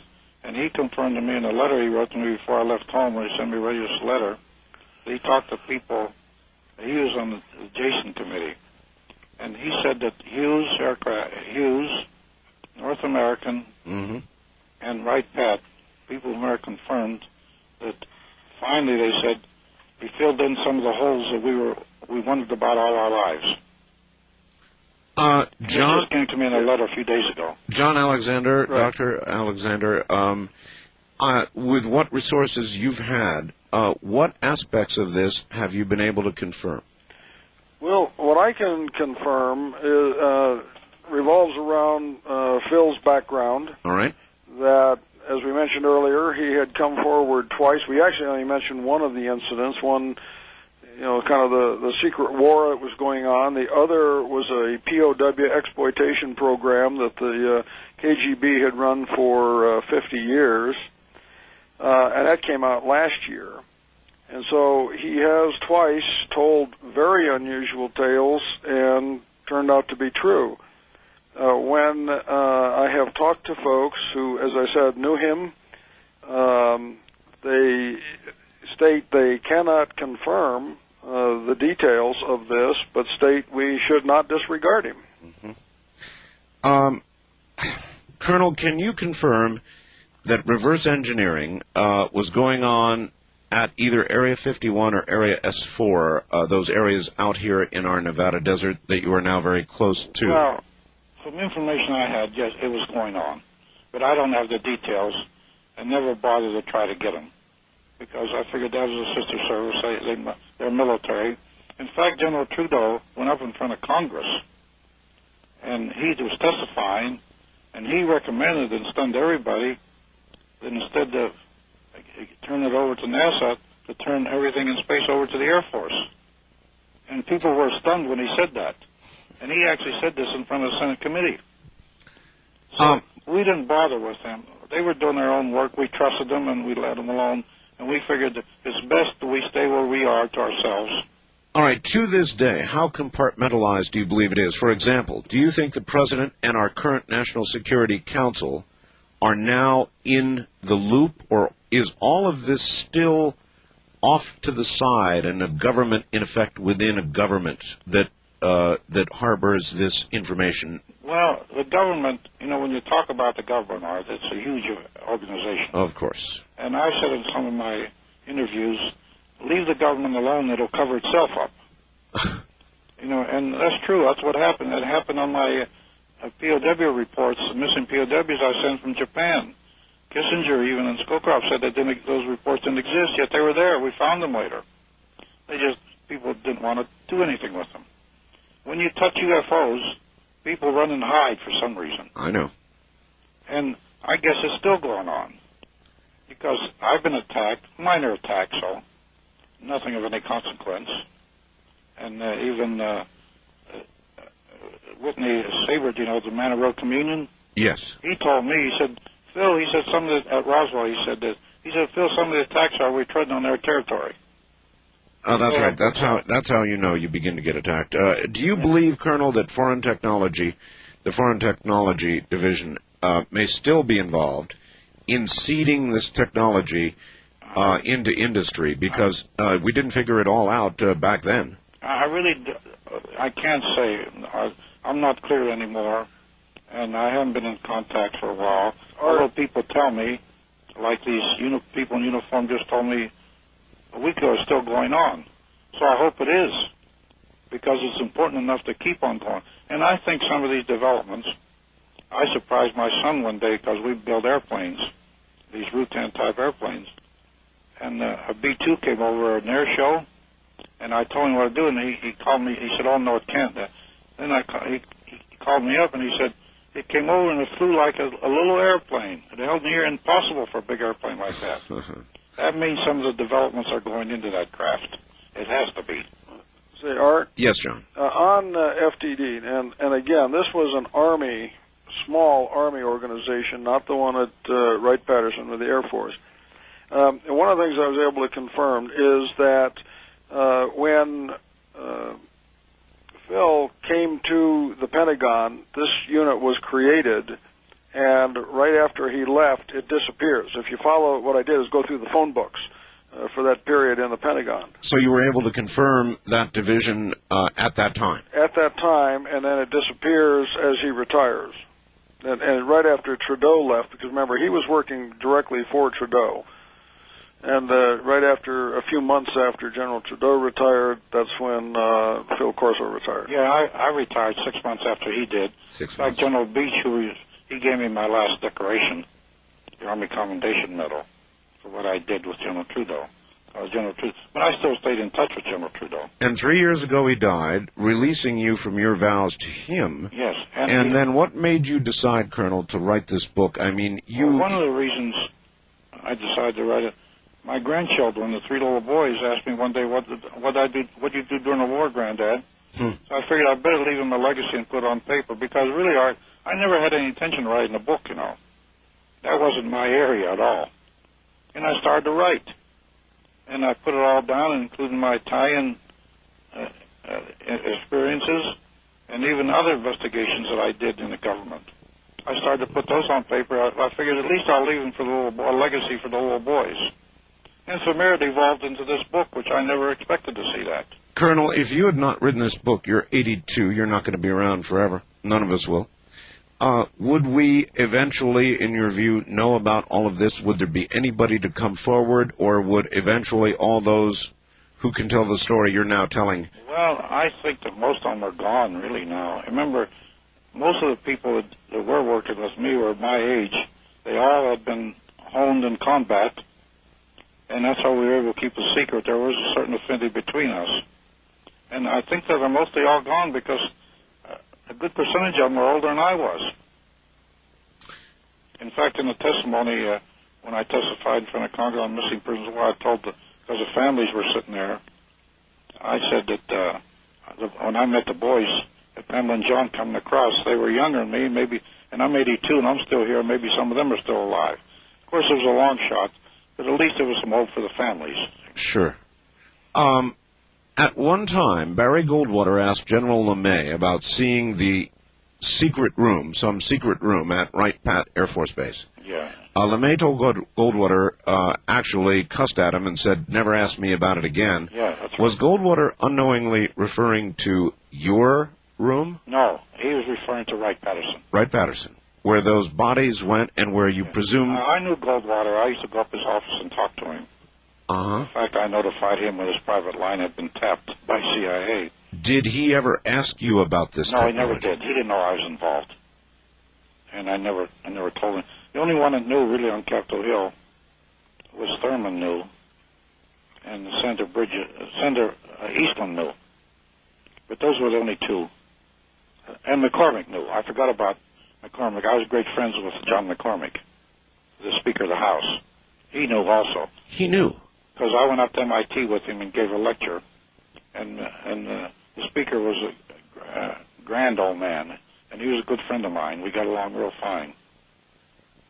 So he knew. I told him about it. One wonders, and it is reasonable to ask, Colonel, why you are the only one who has come forward this publicly with this information. It's incredible. I don't know. Maybe I don't know any better. I don't know. I can't answer that, Art. All right, Colonel, hold on. We'll be back to you in a moment. Dr. John Alexander and Colonel Philip J. Corso are my guests. Sit back, listen, you're hearing history. I'm Art Bell from the High Desert. This is CBC.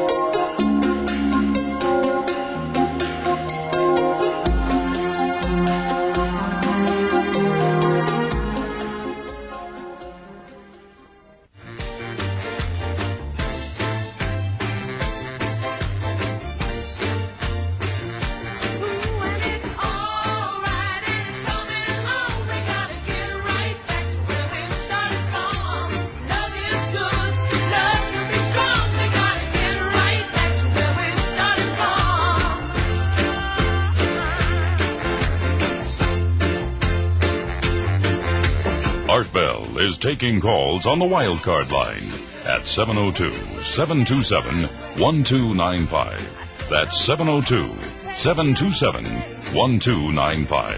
First-time callers can reach Art Bell at 702-727-1222.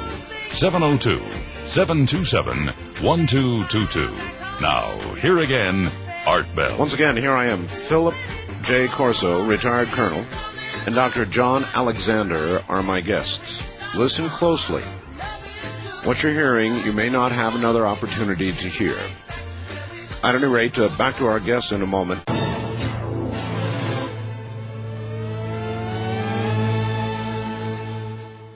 Back down to my guests. Colonel Corso, what you have said, what you're saying in your book and here on the air, is so incredible, so fantastic, that you would have to imagine that there would be elements within the government and out of it that are aware of your information, and there must be some kind of battle going on between the people who know about whether it should become public or not. I mean, this affects all of our recent history, Colonel. Is there a battle going on? Will there be others? Are you the last? What do you think? No, I've had calls from some of them. They'll come forward in time, but I can't expose their names without their permission. Now, also another thing, Art, I really don't think that this is going to cause any panic or anything, because I think from what I saw at Roswell when the families brought their children up to meet me, they're accepting this. They wanted to know, and they're accepting it, and they're going to go right along with it and live with it.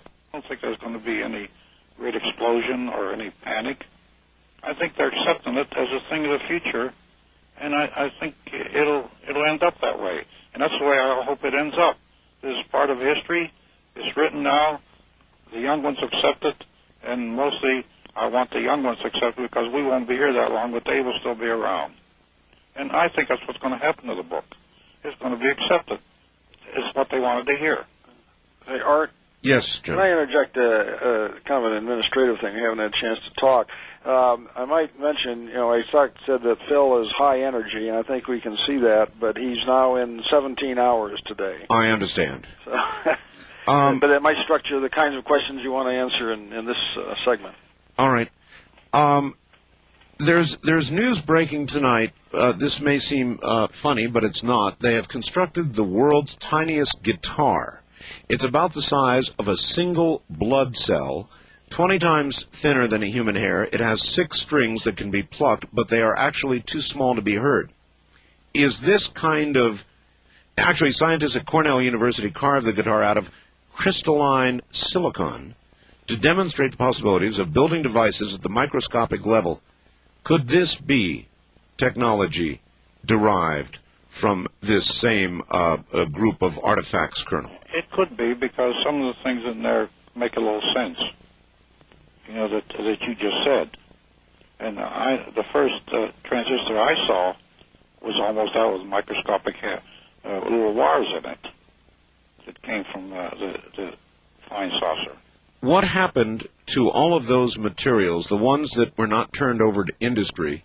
What happened to those materials? I really don't know. I left my files there with all my papers when I retired, because after all, it belonged to the Army, and it wasn't mine. You were a good soldier. You didn't take anything you're not supposed to take. I was supposed to be the man who would stop people from taking things like that. I was one of those.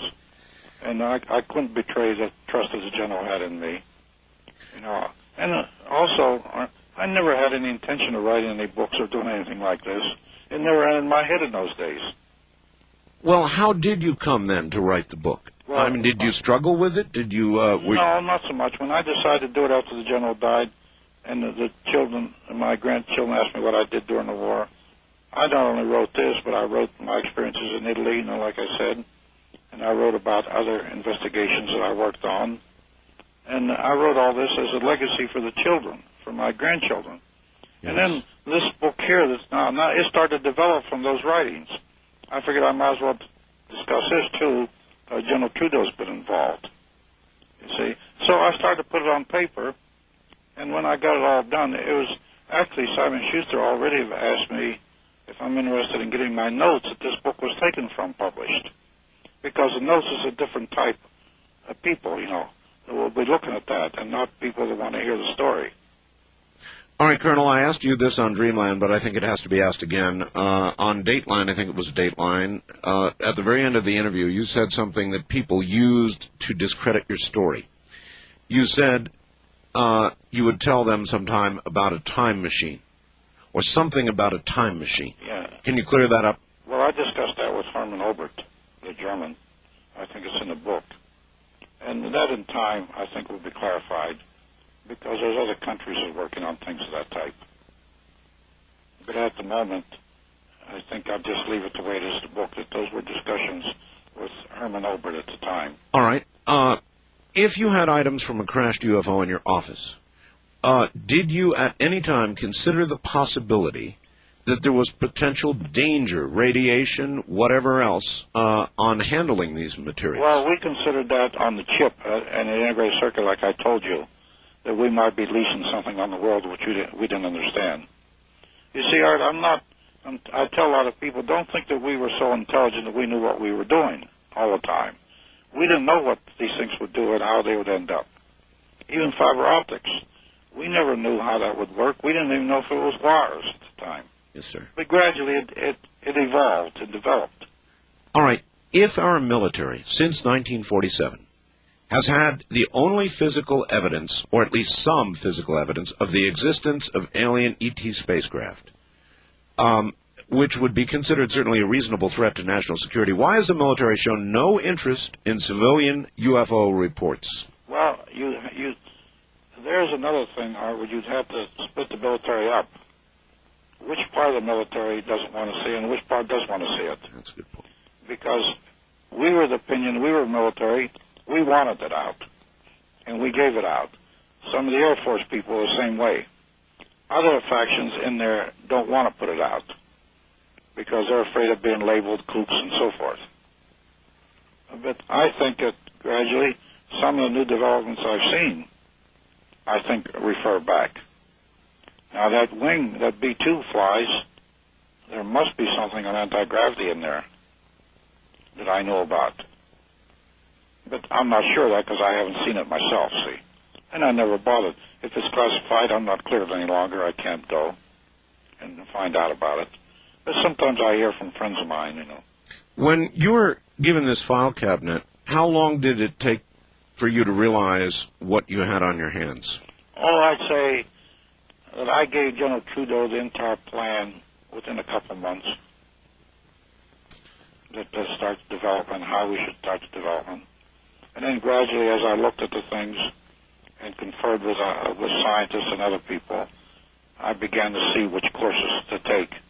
And I'd recommend those to the general, and then a decision would be made. Of course, the general made all these final decisions. See, I didn't. Dr. Alexander, I've asked many questions, and if there are any critical questions that you would like to ask the Colonel, you should. Well, of course, I've had quite a bit of time to do that. Yes, you have. Before we checked him out, I guess a couple of things I would say. You know, one of the questions that comes up is this guy crazy? And we frankly, I don't know if he knows this, but had somebody qualified to do that interact with him and came back and said, you know, we may not agree with him, but he's not crazy. Sometimes I question that myself, John. When I look back at these things, I have to question that. What is it like for you now, Colonel? Are you getting a lot of criticism? No, very little criticism. Very little. In fact, already some of my debunkers and skeptics have come up to shake hands with me. So there is very little criticism. In fact, I'll tell you, Art, I had some misgivings on how I received out there. People meet me in restaurants at the airport. Right. Because I'd never lived this type of life. I've always been sort of in the shadows, you know. Sure. And I had misgivings. In fact, I made the statement out there a few times, and Michael Letterman caught this when I told him. I told him, you know, when I see all this, I figure, what am I doing here? I should be home in my easy chair. Because really, I told Simon & Schuster when they wanted me to go on tour, I told them, I have to tell you the truth, gentlemen, I have some misgivings about this. I've never been in this arena before. Mm-hmm. See? But now I'm thrown in it, and I guess I got to make the best of it. To your knowledge, since those early crashes and retrievals and the technology and the bodies and all the rest of it, In the years between then and now, do you have any knowledge of additional crashes? Yes, I had knowledge of that. Oh? The Germans confirmed it. Wilbur Smith, the great Canadian genius, confirmed it to me in person, right in the Pentagon. He came to visit us. I had a good session with him. Then the general came back from his meeting, and he told Wilbur Smith, he said, you and the colonel have a lot to talk about. I'm going to send him up to your laboratory. I was supposed to go up to Mayborough, his laboratory in Lake Ontario area. Of course, I put it off. Then when they did call to go up there, they told me Wilbur Smith in 1962, when I was going up, he had died of cancer. So that was a great loss. Then the general got a hold, and I told the general that, he said, sit right down at the table, and you write down everything that you discuss with Mr. Smith, because he's gone now. Well, Colonel, you're getting up in age, 82. There are no doubt contemporaries of yours out there, probably around the same age. A lot of them may be listening to you right now. What do you want them to do? Well, at the right time, let them come out, because this information should be told to the younger people. And I'd like to see them come out and do like I did. Tell the young people this. They're the ones who are going to be around. We won't be around here. But let them know what you know. And I think, and I know some of these men, if they're still alive, I think they will do it. They were tough men. They were good men. Your information is so very serious that I would imagine a congressional committee or a Senate hearing would like to sit you down and make this public. If you were summoned to Washington to tell this story, to get it out in a public forum, would you go? I've appeared in front of 6 congressional committees. Public? And I have nothing to hide if they're serious in what they want to do. Public, Colonel? Public? Yeah, they were public. No, one wasn't. The one that that in 1962 was still classified top secret. That's the one I discussed with Attorney General Robert Kennedy. No, that's still secret, but the others are unclassified. You see, congressional committees a lot of times are not serious at what they're doing. It's done for publicity. And I know I was on Capitol Hill. If it's publicity, I won't do it. If it's to inform the people, yes, I'll be glad to go in front of a congressional committee. Dr. Alexander, do you think there's any likelihood that in light of this information becoming so public, such a hearing might be held? I would not be terribly hopeful, frankly, and I've been checking some sources. I know a number of people on the Hill and staffers and people who work it. Face it, the political downside for a politician to get actively involved is much higher than the benefits to be gained as long as the media reports these things the way they do. Well, that might be true, certainly, of UFO reports or people asking questions about lights over Phoenix or all the rest of it, but when you've got somebody the stature of Colonel Corso, with what he has said and where we confirm he has been, saying the things he's saying, it seems to me it demands an investigation, and that any senator or congressman could not be too heavily criticized for wanting to hear from Colonel Corso. Well, here's the thing, Art, I can explain. My last testimony was in front of Congressman Dornan's committee on the missing prisoners of war. Right. They had a Czech general there. And the Czech general his life had been threatened 3 times because he said these experiments come. And so Dornan asked me if I would appear and run interference for the general, appear before him and sit alongside of him, because I would add credibility to the general who they were trying to smear, because he was Czechoslovakian. Yes. And the man told a true story. And I confirmed what he said. It was true because I knew about those hospitals. I knew about those experiments. Now, it took a man like Dornan who had the nerve to get up there and hold a committee. And the families were there that day, too. They were waiting for me outside in the hallway when I came. Yeah, there's one thing Dornan has. It's that kind of tenacity. Yeah. And so it needs that kind of tenacity and somebody that will take it in spite of criticism. Because it's very simple. A newspaper reporter will say, well, this congressman is getting into a kooky subject. All right, some people maybe in his area where he gets votes will believe that. So why should they take the chance? I wish they would, but I doubt it. I know enough on it. Remember, Art, there's a huge political downside. While Phil says he has not had a lot of overt criticism. That's because the book, I think, is fairly new and people are not directly threatened. If you elevate this to congressional hearings, you're now a direct threat. Well, that's what I was hoping for, John. Some sort of direct threat to a lie by omission. I mean, it's about time. If what the Colonel says is true, then he's our best connection to what really has occurred. And here's an interesting question for you, Colonel. If all of the technology that was gleaned from Roswell and any other crashes that have occurred, alien technology, had not been interwoven with American industry, where would we be today? Well, I'll give you a little example. I had a file in one of my files, it was in the second drawer, which was called Project Rainbow. Yes, sir? This was von Neumann's. You remember John von Neumann? Yes. It was his project on artificial life. Now, I went through that file 2 or 3 times and I always put it away when I could have started an operation on that. When you say artificial life, what do you mean? By computer. They're starting to work on that now. You're talking about artificial intelligence. Artificial intelligence, that's right. You bet they're working on it. It's artificial intelligence, the wrong word I gave you. Now, von Neumann, I didn't start that project. And a lot of people told me, well, it wasn't time because there were no supercomputers then. Now they can work on that, and they're working on it, artificial intelligence, because a supercomputer is available now, which wasn't available back then. So I think this is some of the developments that are coming up out of this, that new things new developments may be taken from that craft. Maybe they can work in now what I said, that the being itself was part of the propulsion system, part of the UFO himself. Well, that also is interesting because, Dr. Alexander, I'm sure you can confirm, we are beginning to work very seriously now on integration of pilots with our aircraft. They tell us, or I'm told, that there may come a time soon when a pilot will simply think commands for the aircraft.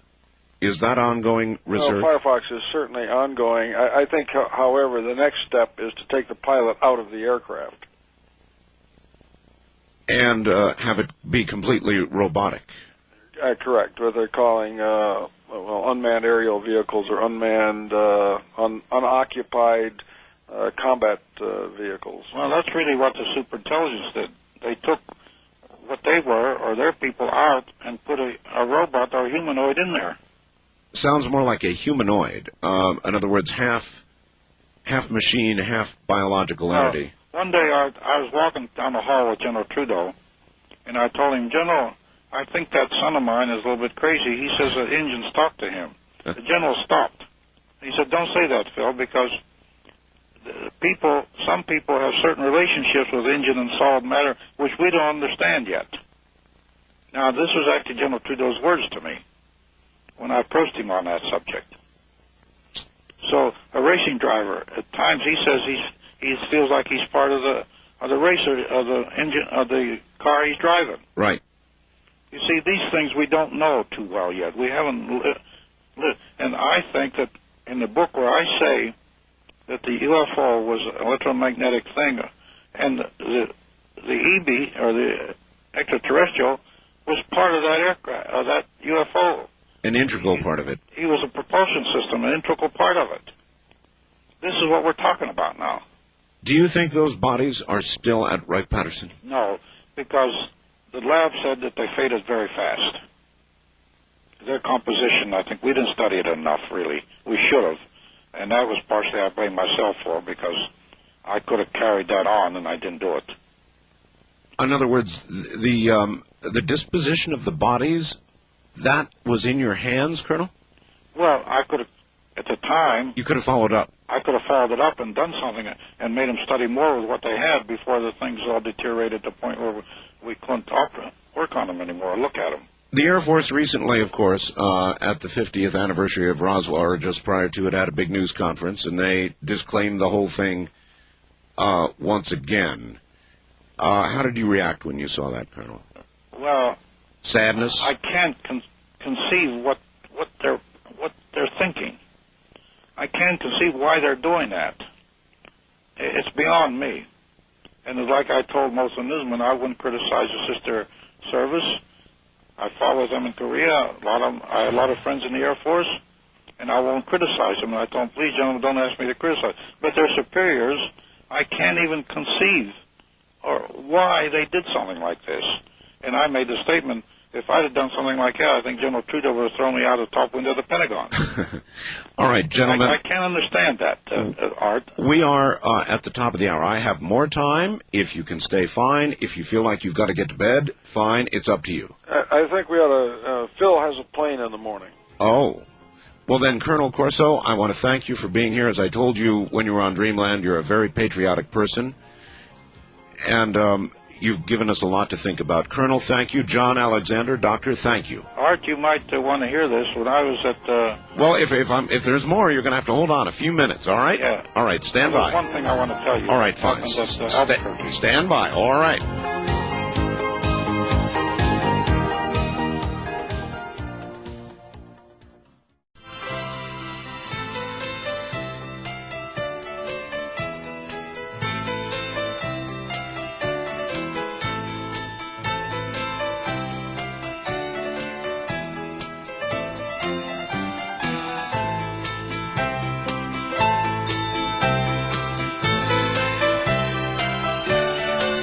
Call Art Bell toll-free, west of the Rockies at 1-800-618-8255.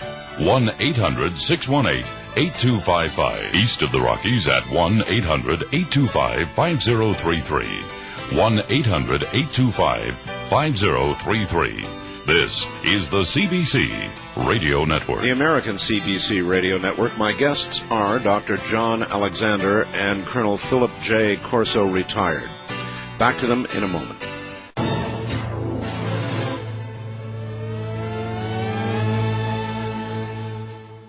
All right. We thought we were done, but Colonel Corso said, got to tell you about Albuquerque. Art, this concerns you. With me? Okay. I went in the bookstore, and there was 300 people there. And they set up a microphone. I had to talk to them. And at least a dozen women came up to me and said they'd heard your show. And they said, and Art, well, he sounded happy, real happy and pleased. I told him, well, I'm going to let him know that. And then an elder woman came up to me. She was not in the line. And she had heard your show, and she said she was in her sick bed. And got up out of her sick bed to come over and shake hands with me. And when she told me she got out of her sick bed, she was leaning over and I was sitting down, and I reached up and hugged her. And she kissed me in the cheek and started to cry. So I figured it was all worthwhile right there. Colonel, I understand. And she heard your show, too. And they praised you, Art, so I want you to know that. Colonel, I opened at Albuquerque at the bookstore. Well, thank you. Where do you go from here? I'm going home tomorrow. Going home. Sit in my easy chair for a while. Well, it's an incredible thing that you have done, sir, for us, for our country, for the history books. And I personally want to thank you. Well, thanks, and I think we're all part of it, so are you, Art. And I hope it works out, and I hope we keep making improvements and stay a great country. Some of the things we did there I haven't told you about that should be done, that they stopped us from doing. And sometime we'll talk about those, too.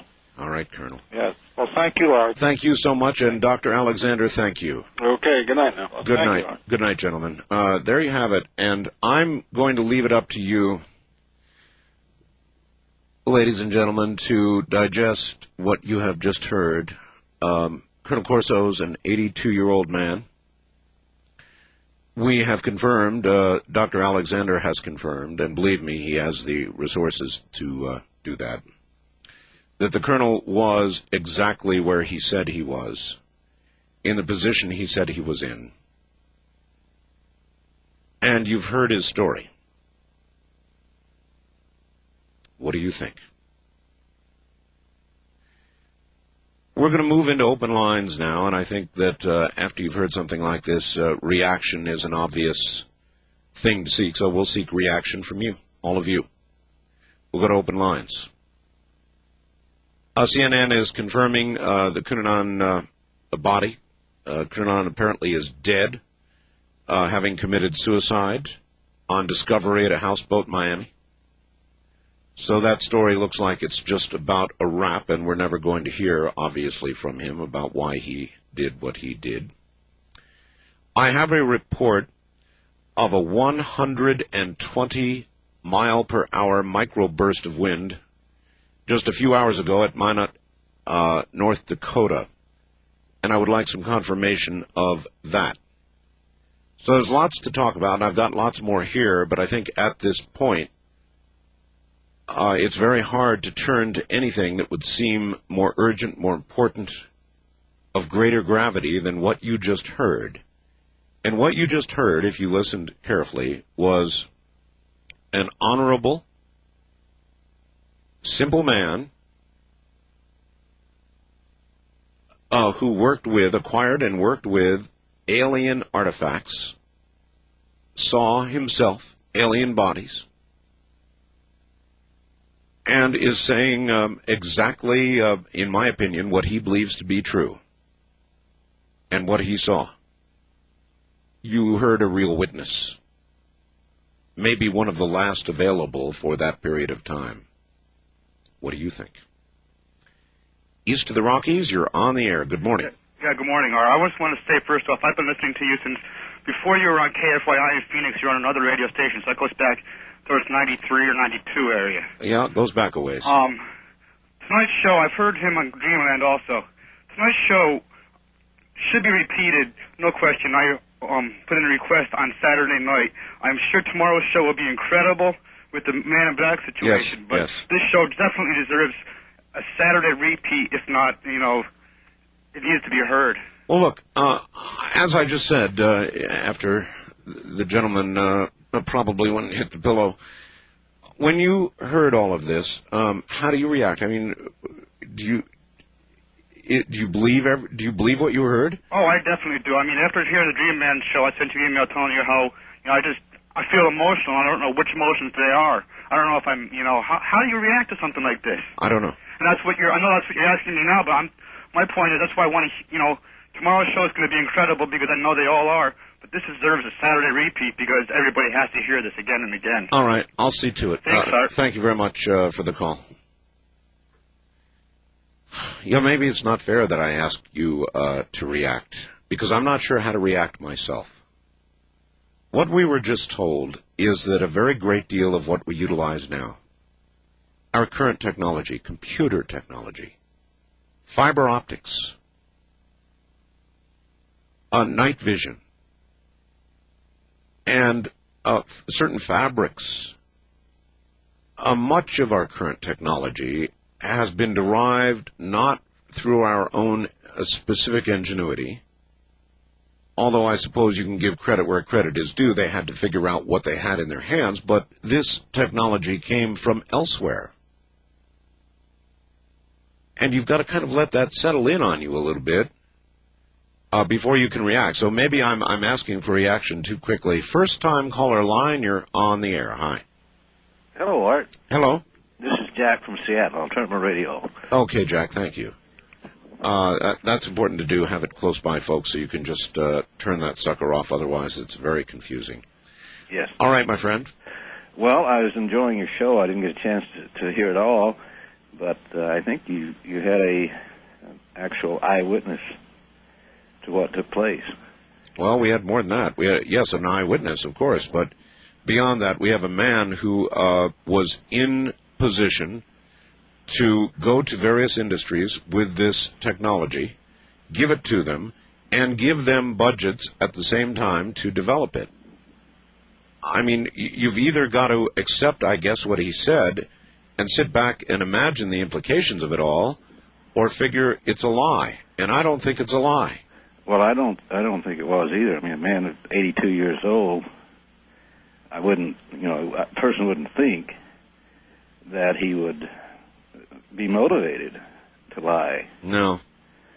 And I just, I'm a little nervous, so you'll have to forgive me. That's quite all right. No, listen, in a way I am too, because I don't know how to react to this. On the one hand, if you believe it, it changes everything that we thought we knew. Well, yes, it does. or else you've got to believe that it's a total fabrication, and I don't believe that. And the question becomes, why would we have been kept in the dark? See, I lived not too far from Roswell as a kid, as a young kid. Yes, sir. A little town in West Texas, which is, I think it's 100 miles from Roswell. And during that period of time when this took place, there was a number of reports after the Roswell incident where people were finding these balloons, these weather balloons in their fields. That's right. And everybody, because of the report in the paper, assumed that these were experimental balloons that they had let go somewhere, the government. But in retrospect, I think what they had done is after they put up that story about it being a weather balloon, that they released a number of these things so that people would actually see them. Because I saw one of them myself as a 7-year-old, and it was just a big weather balloon that kind of deflated and came down into the field. Well, I appreciate that. Thank you. And I guess you can look at it that way. In other words, you're suggesting that after the initial incident, they began launching balloons on a regular basis as a cover. That can be imagined. But again, after listening to Colonel Corso, and by the way, I have a great deal of respect for Dr. Alexander, who has done a very careful investigation of the Colonel's background. You've got to come to one of two conclusions. Either you have just heard information that completely changes and rewrites history and what we know of ourselves and our technology and our advancements and our current state of advancement, and perhaps what we're even doing now with regard to miniaturization, nanotechnology, and all the rest of it, still being fed from elsewhere. You either believe that and believe the Colonel and his story, or I suppose you could believe he's crazy. Dr. Alexander suggests that has already been looked at and is certainly not the case, nor does he sound that way.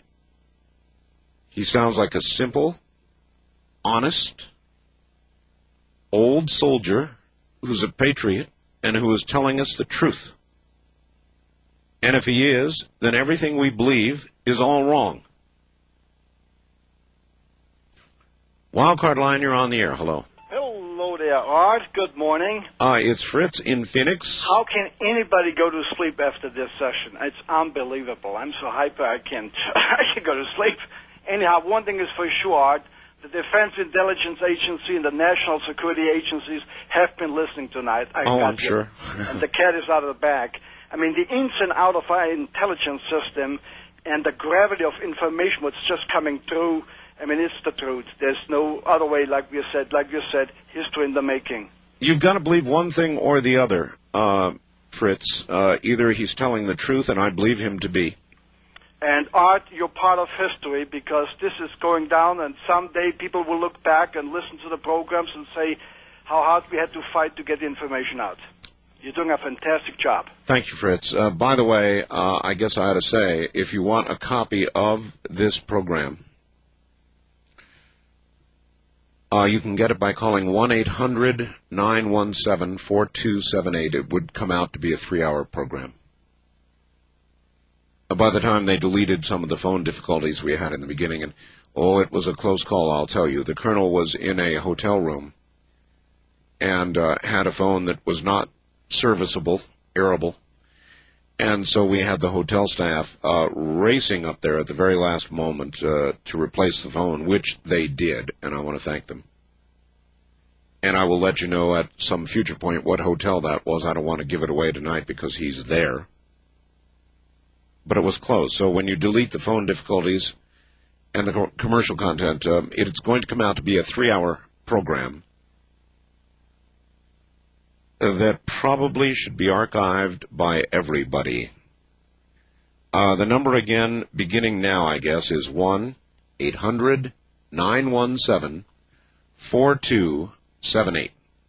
1-800-917-4278. On my international line, you're on the air. Oh, hi. Yeah, it's Joe here. Joe here from Western Australia. Western Australia. Yes, sir. Yeah, I'm ringing up, but you got Major Dames on tonight, haven't you? No, I do not. I had Colonel Corso on tonight, along with Dr. John Alexander. Oh, right. Well, you got to forgive me. I'm actually ringing from somewhere I don't have access to. One, I don't have access to a radio, and two, I can't receive the station over here anyway. But interesting. You should mention Ed Dames, though, because I've got a fax in front of me from Major Ed Dames, and Colonel Corso, an eyewitness to the alien bodies and to the alien technology, said on this program this evening that the bodies of these aliens deteriorated very rapidly. And Ed Dames, who has commented in the past on Roswell, just faxed me and said the bodies, Art, deteriorated, in quotes, to the point where they disappeared. And Ed Dames has said in the past that he believes that Roswell was, in effect, covered up with time travel. Right. Yeah, I find it quite interesting, actually. It's a bit scary, though, isn't it? Interesting and scary, yes. I think that's about right. Is there anything else we can do for you? Yeah, basically I was ringing up because I saw the photo on your website. Oh, which one? The alien. And I've actually seen an alien like that, but it was actually in a dream, and I saw it before the actual photo ended up on the website. Well, if I were you, I would seek out a clinical hypnotist and try and find out whether you actually dreamt that, or whether perhaps you had an experience that can only be accounted for through regressive hypnosis, sir. Thank you. That's from Western Australia, and I guess I had to give that number out. I always forget to do it, don't I? You can reach us internationally, toll-free. The number is 800-893-0903. That's 800-893-0903. East of the Rockies, you're on the air. Yes, Art, KRN 920, Arkansas. Yes, sir. Didn't Philip Corso say John McClellan was one of the senators? Didn't he what? John McClellan of Arkansas was one of the senators. He mentioned him, yes. I thought he did, and he later said John McCormick. But John McClellan was on the Un-American Committee. Yes, Un-American Activities. All right, and I think one of the emotions might be anger. You know, we got some of the things. How many things were kept secret? How many still are kept secret? Yes. I don't know. And John McClellan. What I do know, though, is that I believe Colonel Corso. Yes, I do, too, because John McClellan bets him for me. Because when Jimmy Carter ran, he actually apologized. I know. To the Arkansas people for having to vote for him. For party loyalty. That was his last. Jimmy Carter made some other apologies, too. Thank you. Jimmy Carter, I believe, was well aware of much of what the Colonel just said tonight, and more, no doubt more. And Jimmy Carter, as you know, when he ran for office, said that he would reveal to the American public, as a campaign promise, what he found out about extraterrestrial life, about UFOs. He saw one himself. And I am not ever going to forget a call I got from a listener, which I regarded as absolutely genuine not long ago, in which a caller said he had gone to a book signing of Jimmy Carter's. And Jimmy Carter, and I can relate this fairly accurately, I believe, Jimmy Carter was sitting there, as you do when you're at a book signing, hours on end, kind of not looking up or hardly making eye contact with whoever is in front of you because you're signing one after another after another. And that's what Jimmy Carter was doing, signing very quickly. But my caller took the time to make eye contact with Jimmy Carter, caused him to make eye contact, and asked him specifically about his campaign promise. And Jimmy Carter, according to the caller, stopped cold, and tears formed in his eyes. And he never really said anything about it. And that was the end of the encounter. But it says a lot, doesn't it? Because whatever you may or may not think, or I may or may not think of the effectiveness of Jimmy Carter as president, one thing he was an honest man. Still is, an honest man. And what is it they could have told Jimmy Carter that would have prevented him from keeping his campaign promise? What single thing could have been so profound that to this very day, Jimmy Carter has such an internal struggle because he's such an honest man, and he is, no matter what else you think of him, that it would bring him to tears to not be able to tell the truth. That's worth a little thought. What could be so profound that you could tell a president that would cause him to break that promise? I don't know. I've been thinking about that one for a long time. Anyway, reaction to the interview with Colonel Philip Corso. His book, The Day After Roswell, probably should have been titled The Years After Roswell. Because if you believe it, and I don't see how you cannot, then all of history, recent modern technological history, has got to be rewritten. And the lies, oh my, the lies. This is CBC.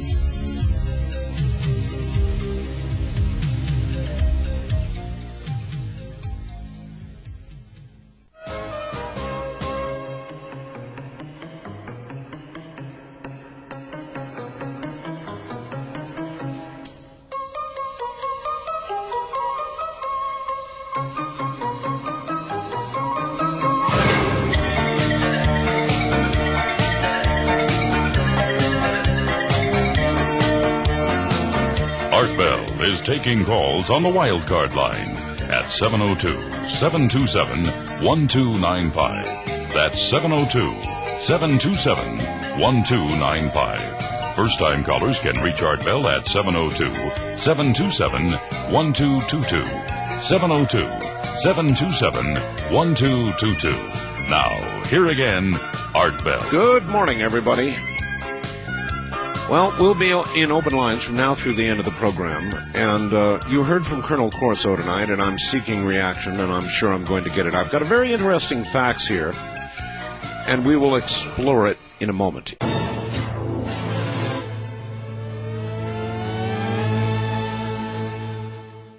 All right, listen to this. Dear Art, you once said that no one has shown any evidence yet to prove the alien autopsy film to be a fake. Tonight, your guest said that the recovered bodies from the Roswell crash had no sex organs. The autopsy film clearly showed female genitalia. So, which is true? One has to be a hoax. Barry in Arizona. Well, Barry, I would observe the following. If you listen to the colonel carefully, he suggested, number one, not only was there no sex organ, but there was no eyes, there was no mouth. There was very little relationship in what he described to what was shown in the alien autopsy. However, to take your point, in what I saw in the alien autopsy, there was no sex. I think that what you did see in the alien autopsy did not clearly show a female sex organ. It showed a lack of anything, or at least that's my recollection. It showed a lack of really anything. So again, that's my recollection, but beyond question, what the colonel described and what was in the alien autopsy are clearly entirely different things. West of the Rockies, you're on the air. Hello. Hi, Art. This is Donna from Anchorage. I just want to make one quick comment about tonight's show. Sure. I found it very interesting and not sure how to react to the whole situation of what we heard tonight on the radio, but I think it's a good idea that if you could get a tape of the show to your friend who does the reverse speech stuff, that might be interesting to listen to also. I would imagine that could be arranged. Yeah, I think. And I would be willing to bet you a substantial amount of money that you would find the Colonel was congruent. Oh, I would probably say so, but I would think it would be very, very interesting to hear what has to be said in the reverse speech. I mean, I've thought of this a million different ways. What possible reason would an 82-year-old man who hobnobbed with presidents, was in the exact position he said he was in, doing exactly what he said he was doing, why would such a man concoct a great fish story like this? I don't buy it. I don't think it's even feasible that he would even think about concocting the story. It's a pretty amazing thing to have heard and to think about. Yes, you know? And so if you believe it, then our history is a lie. It's very true. Very true. But your suggestion is a valuable one, and I will pursue it. Thank you, Art. We love right. your show. Thank you. Take care. Why not? And I'll bet you anything it comes out congruent. Anybody want to lay a little bet on that one? I guess we're not supposed to do that kind of thing, huh? But I bet all the time on things. I've got a couple of bets going right now that I really can't tell you about. First time caller line, you're on the air. Hello. Hello there. Hi. Hi. I have a question. Good. Where are you? I'm in Phoenix, Arizona. Phoenix, all right. What is your first name? I'm Matt. All right. Is your radio off? No. Turn it off. All right. Going to be very confusing for you otherwise. Okay, there we go. Okay, go ahead. All right. I just had a question. I'm here in Phoenix, as I said. Your guest, Richard Hoagland, yes, he said something was supposed to happen between the 20th and the 26th. Yeah. Richard Hoagland will be here Friday night, Saturday morning, the 26th.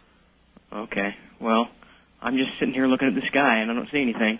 Well, keep your eyes on the sky, and maybe when you're looking at the sky, it's something that will occur elsewhere, so don't be too confident you're looking in the right direction. Okay. All right? All right. Thank you for the call. Richard is going to be here Friday night, Saturday morning, and tomorrow night. Tomorrow night, I think you're going to find to be fascinating. Tomorrow night, we're going to discuss a very, very unusual topic that I have never heard discussed on the radio for real. My guest is Jim Keith tomorrow night. He wrote a book called Casebook, Men in Black, a casebook. Actual cases of the Men in Black. In my mind, I think that I've probably placed the Men in Black business pretty much with the black helicopter business. However, it is reasonable to conclude, if you believe what the Colonel had to say over the last several hours, and I do, that on occasions when evidence manifested itself that would have blown all this wide open, those who would keep it secret would send their agents to confiscate or discredit witnesses, and those would be what we know as the Men in Black. So if what Colonel Corso said is true, then the Men in Black may be true, or perhaps there is a germ of truth that has grown into a myth that we now know as the Men in Black. West of the Rockies, you're on the air. Yes. I had a comment about tonight's show. Okay. Yes, I didn't hear all of it, but I'd heard the previous interview on Dreamland with Colonel Corso. Right, which was essentially, it was a little different than tonight, but essentially the same information. Yes, and I haven't read the book. I'd be very interested in doing so. But I've got to say, firstly, I'm a big fan of your show. But I'm very skeptical about this, and I think that people shouldn't get too excited too quickly. There are a number of things that concern me here. Firstly, if you think about the technology involved in fiber optics, integrated circuits, and such, yes, this is really most of this was a logical extension of existing technology. Well, you're going to have to lay down some foundation for that one because I don't see it. Well, just as the transistor represented early experimentation with solid-state technology, and that was an extension of vacuum tubes and such, the integrated circuit... a transistor... Wait a minute. One at a time here, all right? All right. A transistor is not a logical extension of a vacuum tube. In the sense that both involve amplification. It is.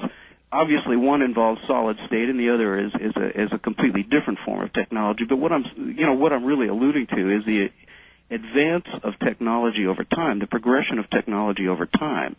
And I think that when Corso's book first came out, didn't somebody look at and actually interview some of the major companies that held patents, or whose employees had actually patented some of this technology? Did you not hear Colonel Corso say that they were encouraged to file patents on this technology that was developed with budget money that he supplied? But I find that interesting, too, because I have worked on a number of major government research programs. I'm familiar with government contracts, and a couple of them were so-called black programs, classified programs. And that would be a very unusual way to proceed. In fact, the government normally would only provide that kind of data in the course of a government contract, a contract for the development of some product or some technology. That's exactly what he said he did. Well, again, so you have to forgive me. I didn't hear all of the show earlier, and I may have missed that part of it. But normally, until very recently, the government would retain patent rights for itself. Yeah. And not grant those kind of rights to the contractor. Now, this may have been a very unusual case, but I also don't know here what criteria the government used. Okay, well, first of all, you're quite correct. You missed all of that foundation that was laid at the beginning of the program. So, where are you located? Glendale, California. Glendale. All right. I'm not sure if you get the repeat Saturday night in Glendale on KABC. You might not. I don't think we do, no. So you might have missed it.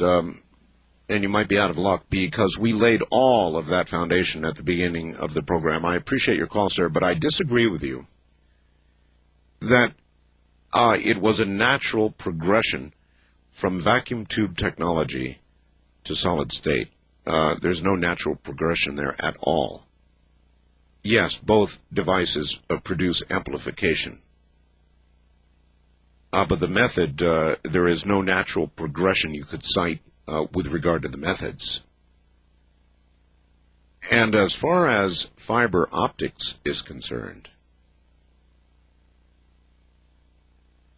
that technology offers us more than we can even contemplate today as it's laid out. So, no, I buy what the Colonel had to say. What about you? First-time caller line, you're on the air. Thank you very much for taking my phone call, Art. My name is Pat from San Pedro, which is in the Southern California area. Yes, sir.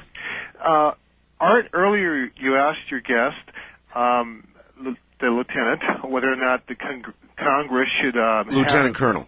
Excuse me, Lieutenant Colonel. Yes. Should have a open, somewhat of a public hearing on the claims that he's been making, which I think was very wise of you. And what I would like to do as one of your many millions of listeners is ask you to possibly have maybe I forgot his name, the reversal person? David Oates. David Oates, to do some reversals on what he's been saying.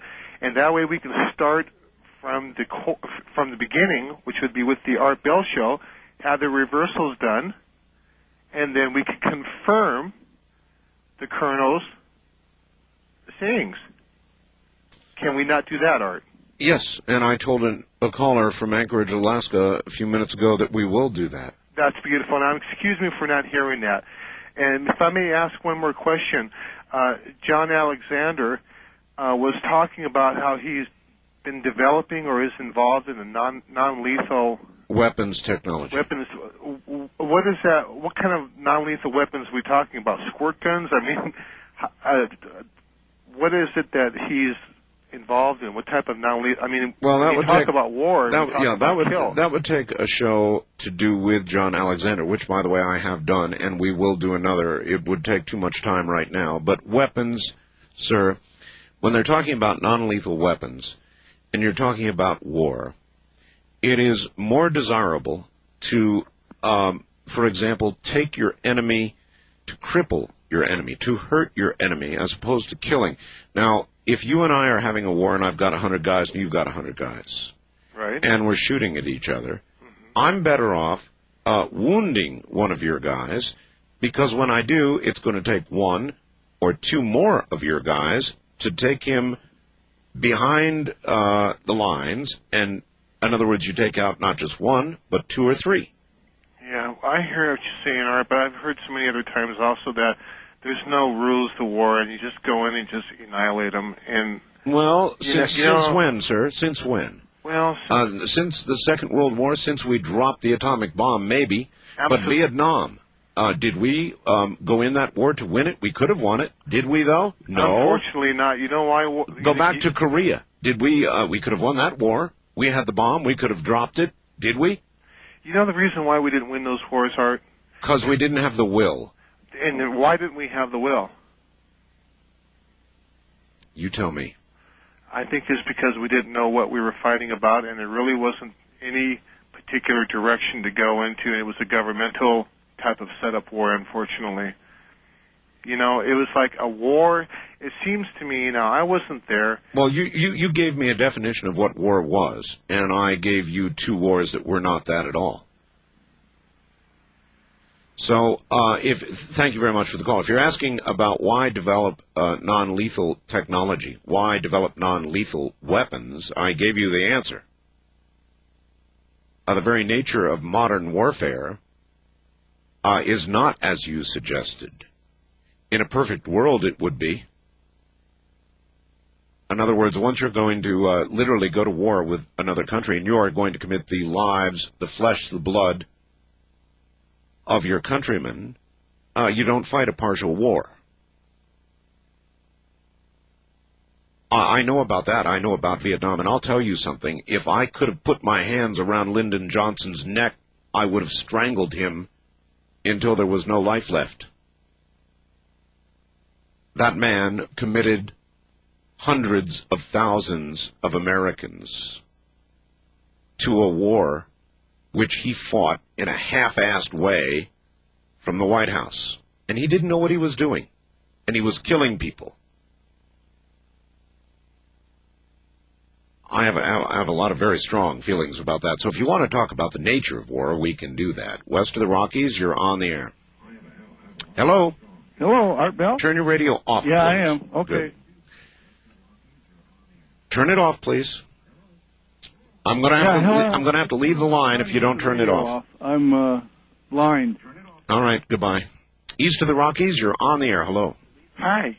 Hi, turn your radio off, please. The radio's now off. Thank you. Hi, I'm calling from New Brunswick, Canada. Yes, sir. I'd just like to make a comment about tonight's information from the Colonel there. Sure. I think the information, if the governments choose to give it out, would more or less unite everybody, do a common cause, if you understand what I'm getting at.